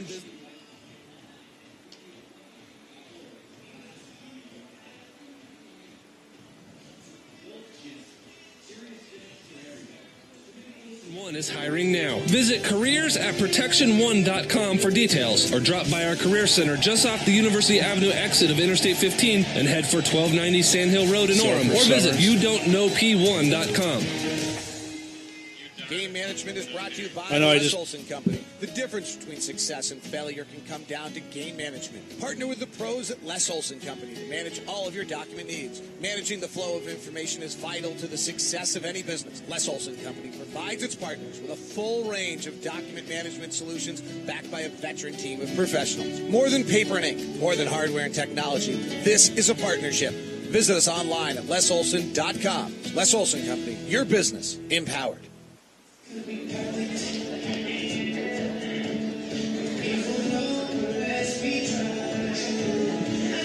Grant Gunning back out for Seattle as we go to the bottom of the 8th inning. Tied at 9, Cam Zollinger will lead it off. He ended the bottom of the 7th at the plate when Craig Brinkeroff was picked off. I apologize, heading into that break, tried to turn on the Texas Rangers Boston Red Sox game. Yu Darvish in Arlington is on the cusp of a no-hitter. Here's Zollinger, first pitch, misses away. So you probably heard the broadcast of that game and the commercial at the same time. I tried to correct myself and made it even worse. Pitch inside, 2 balls and no strikes. The Darvish, 2 outs in the top of the 9th. David Ortiz is the hitter. Texas leading Boston 8-0. Here's a 2-0 pitch to Zollinger. He takes ball 3. Zollinger, and then the top of the order, Andrus, and then Rainier for UVU. 3 balls and no strikes. Here's the pitch to Zollinger in there for strike 1.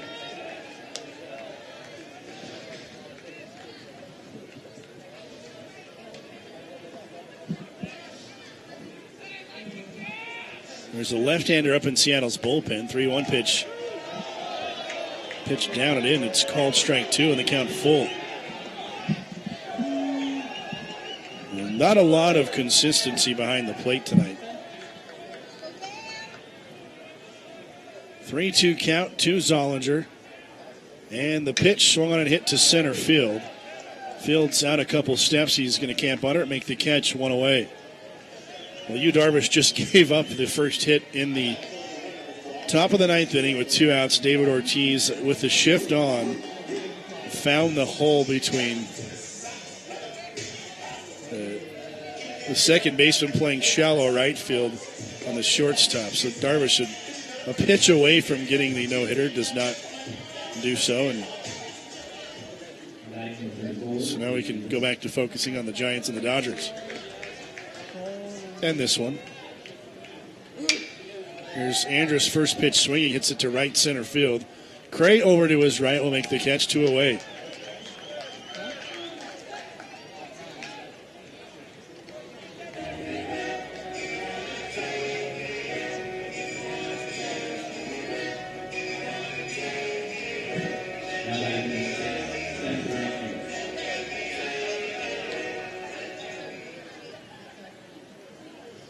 So Seth Rainier, first pitch swinging, Rainier fouls it back.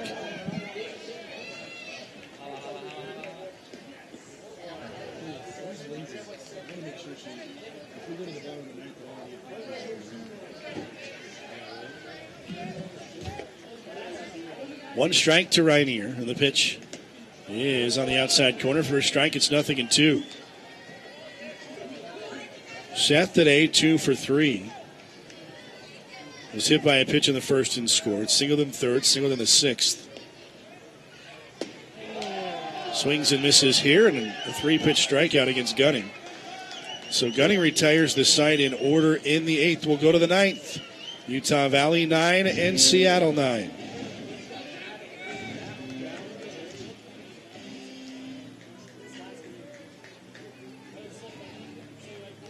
Tucano's is your post-game therapy. Win, lose, or draw.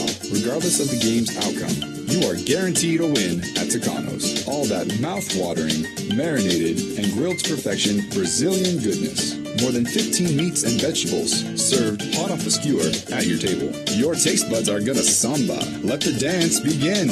Visit Tucano's at Provo. Be sure to mention this ad and receive a free Brazilian lemonade. Call 801-224-4774 for reservations today. Elise, come on, it's game day. You've got all weekend to study. Jen, this has nothing to do with studying. I've got to work. The way the economy is, I figure I'll be working for the next century just to pay off these student loans. Well, you know... I know. You joined the National Guard, so your college is completely paid for. Yes, you've mentioned it a couple thousand times. The National Guard Scholarship covers up to 100% of your tuition. Learn more at nationalguard.com.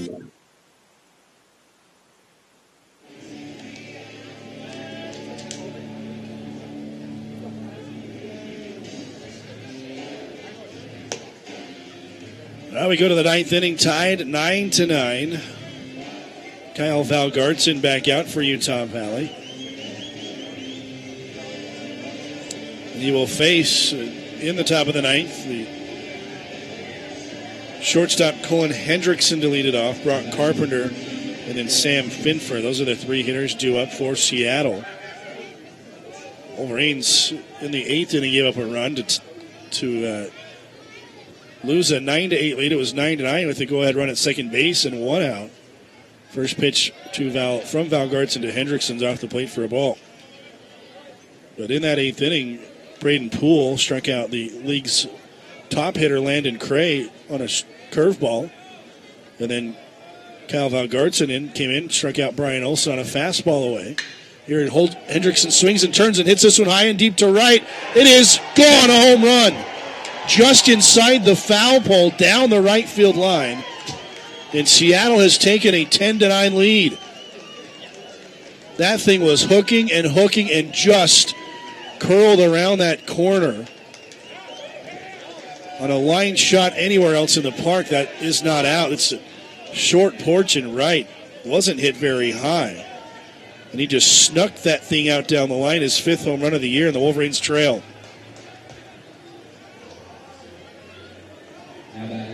Wow.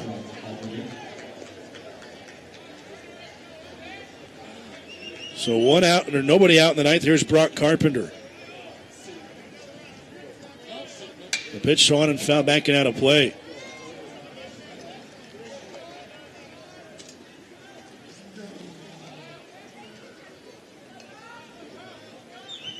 Fifth home run, 25th run batted in for Hendrickson, his second today. One strike, the pitch swung and foul back again. It's 0-2. And Carpenter, who's hit the ball well today, 3-run home run in the 5th. An RBI single in the 7th. So the Wolverines will go to the bottom of the 9th, Moish, Kruger, and White, and try and keep this at a 1-run deficit. 11th hit for Seattle. Fastball just off the plate. It's 1-2.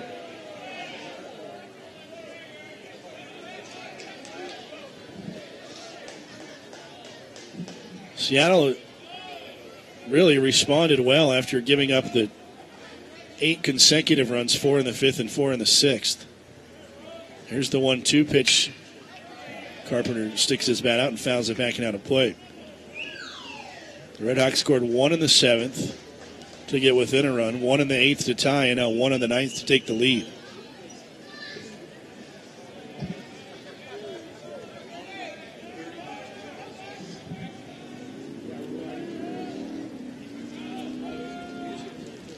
Another 1-2 pitch from Valgaardson. Changeup, swung and missed. He gets away. And Reiner's going to have to throw down to first. He does to complete the out.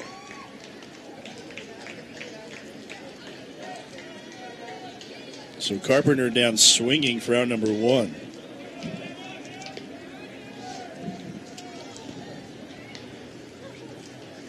Now batting number 16, Sam Finnegan.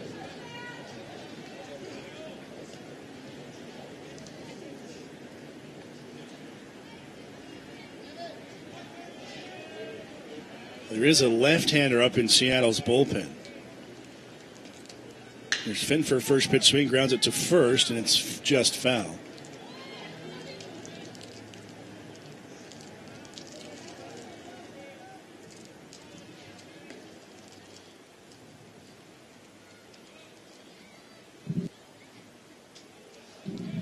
Finford today is 1 for 4. Does have an RBI. Seattle 10, Utah Valley 9 here in the 9th inning. 1 strike count. The pitch is low, 1-1.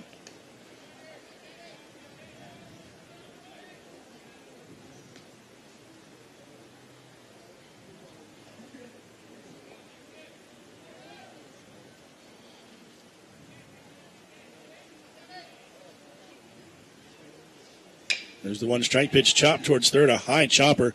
Callis over in front of short to pick it off. Both field and throw to first, 2 away.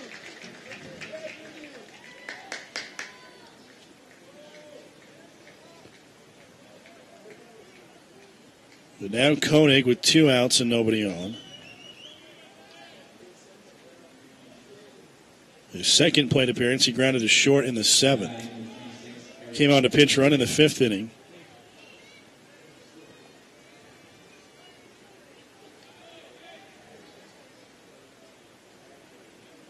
And a bunt here off the bat of Koenig. Fielding quickly on the run is Callis, and the throw is short of White. And it'll be a bunt single for Koenig. A tough play by Callis. And the throw one-hopped White, but he couldn't pick it.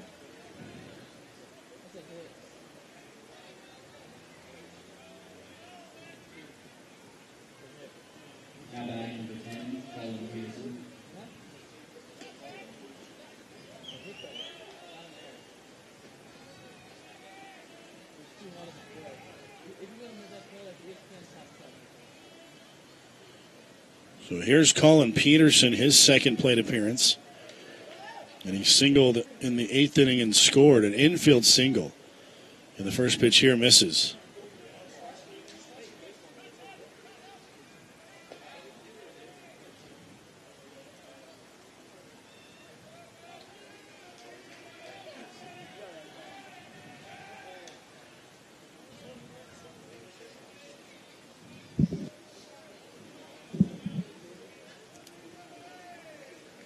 One ball to Peterson.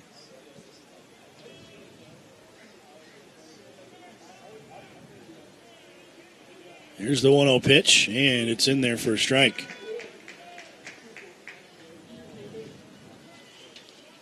Now Gunning, the pitcher for Seattle.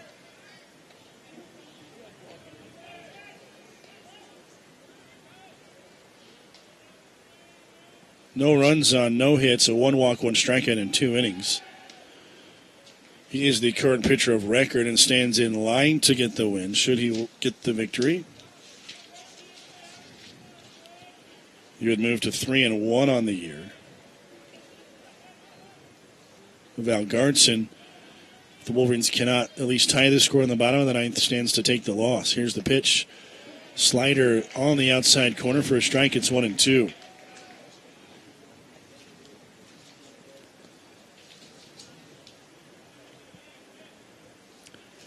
Val Gardson 1-1 on the year.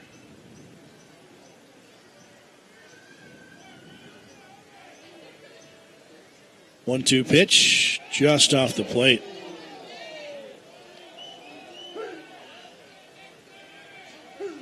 Two balls and 2 strikes.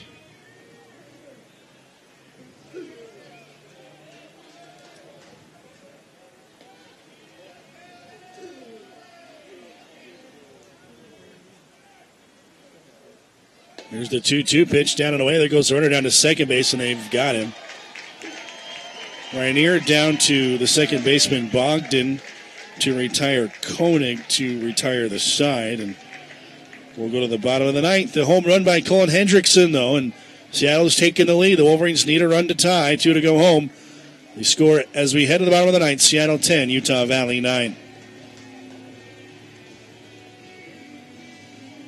Hi, I'm Dave, a UVU student majoring in digital media.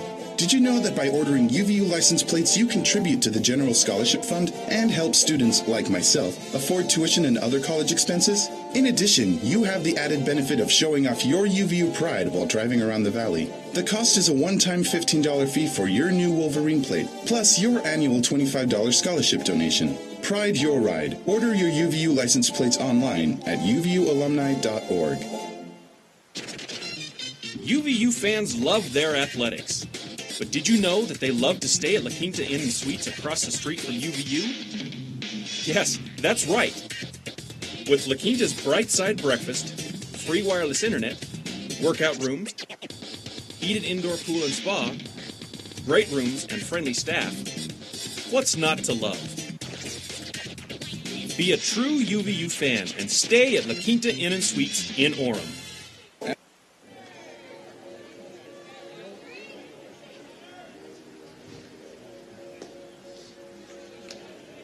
So the pitcher on for Seattle, who will try and close this thing out and pick up a save, is Connor Moore. He's a left-hander. Moore has pitched primarily as a starter, 11 starts in the year. This is his 4th appearance out of the bullpen. He's 2-6, but good numbers. Just a record that doesn't have much to show for. 3.75 ERA. He's 57 2/3 innings, 48 strikeouts, 28 walks, 24 earned runs on 65 hits, a 286 batting average against. He's going to come in here and it'll turn Sean Moish around. Sure, certainly a situational appearance here as he's going to go Moish, Kruger, and White. So it'll turn both Moish and White around, and Kruger will face the lefty. So the Wolverines need a run to keep this game going. Moish is going to lead it off. And the first pitch from Moore runs away for a ball.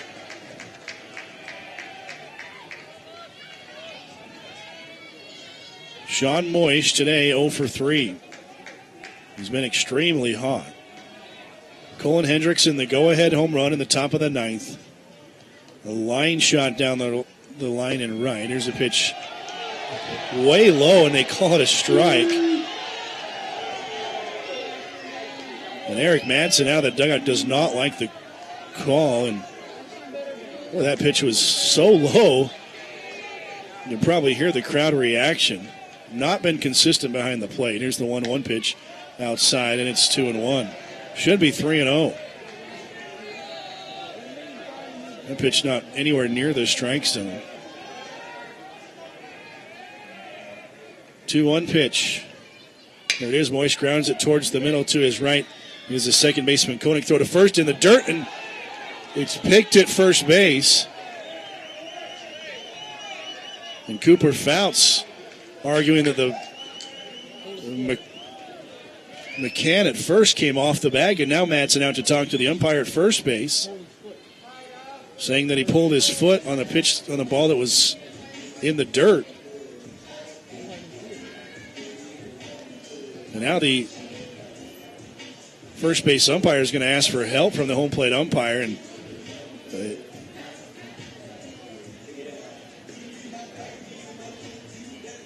I don't know if you can make a change on this. They're going to talk about it, but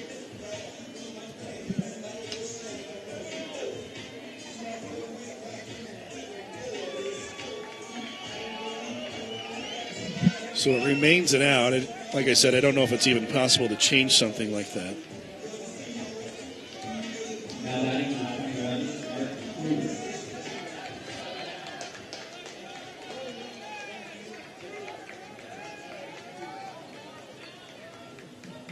Here's Kruger now, 1 out, and the first pitch low for ball 1. The home run that Hendrickson lined down the line, I said line twice, in right field, it gives Seattle the lead. Here's the 1-0 pitch, down and in, 2 balls and no strikes. It's 3-12 down the line. He hits that ball anywhere else, and at worst it's probably a double, but it snuck just inside that foul pole and gave Seattle the lead. Here's the 2-0 to Kruger. He swings and hits this one. One hopper to first, fielded there by McCann, and they're 2 away. So Seattle an out away from taking game 1. In a game the Wolverines came all the way back after trailing 7-1. Came back to take a 9-7 lead, but now on the verge of dropping the opener of this series and falling into a tie with Bakersfield.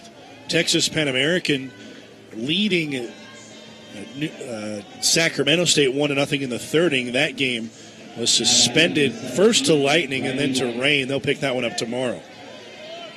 So the Wolverines would remain a half game in front of Pan American. Here's Riley White, first pitch swing, he fouls it back. Seattle with the win would move to 11-8.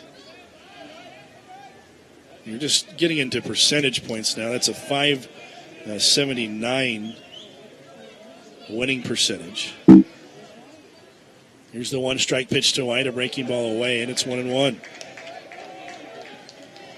Should the Wolverines lose this one, they would drop to 13-9. That's a 590. So you want to talk about close. Here's the pitch away, 2 balls and a strike. So the Wolverines would still, percentage points, be in front of Seattle with 5 games left and 2 games tomorrow. 2-1 count to White. The pitch from Moore is high, and it's 3-1. Wolverines need a base runner.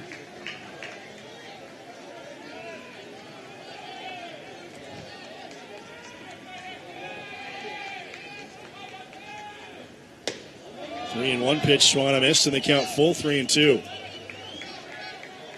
And if they can get White aboard, Brinkerhoff would be the hitter.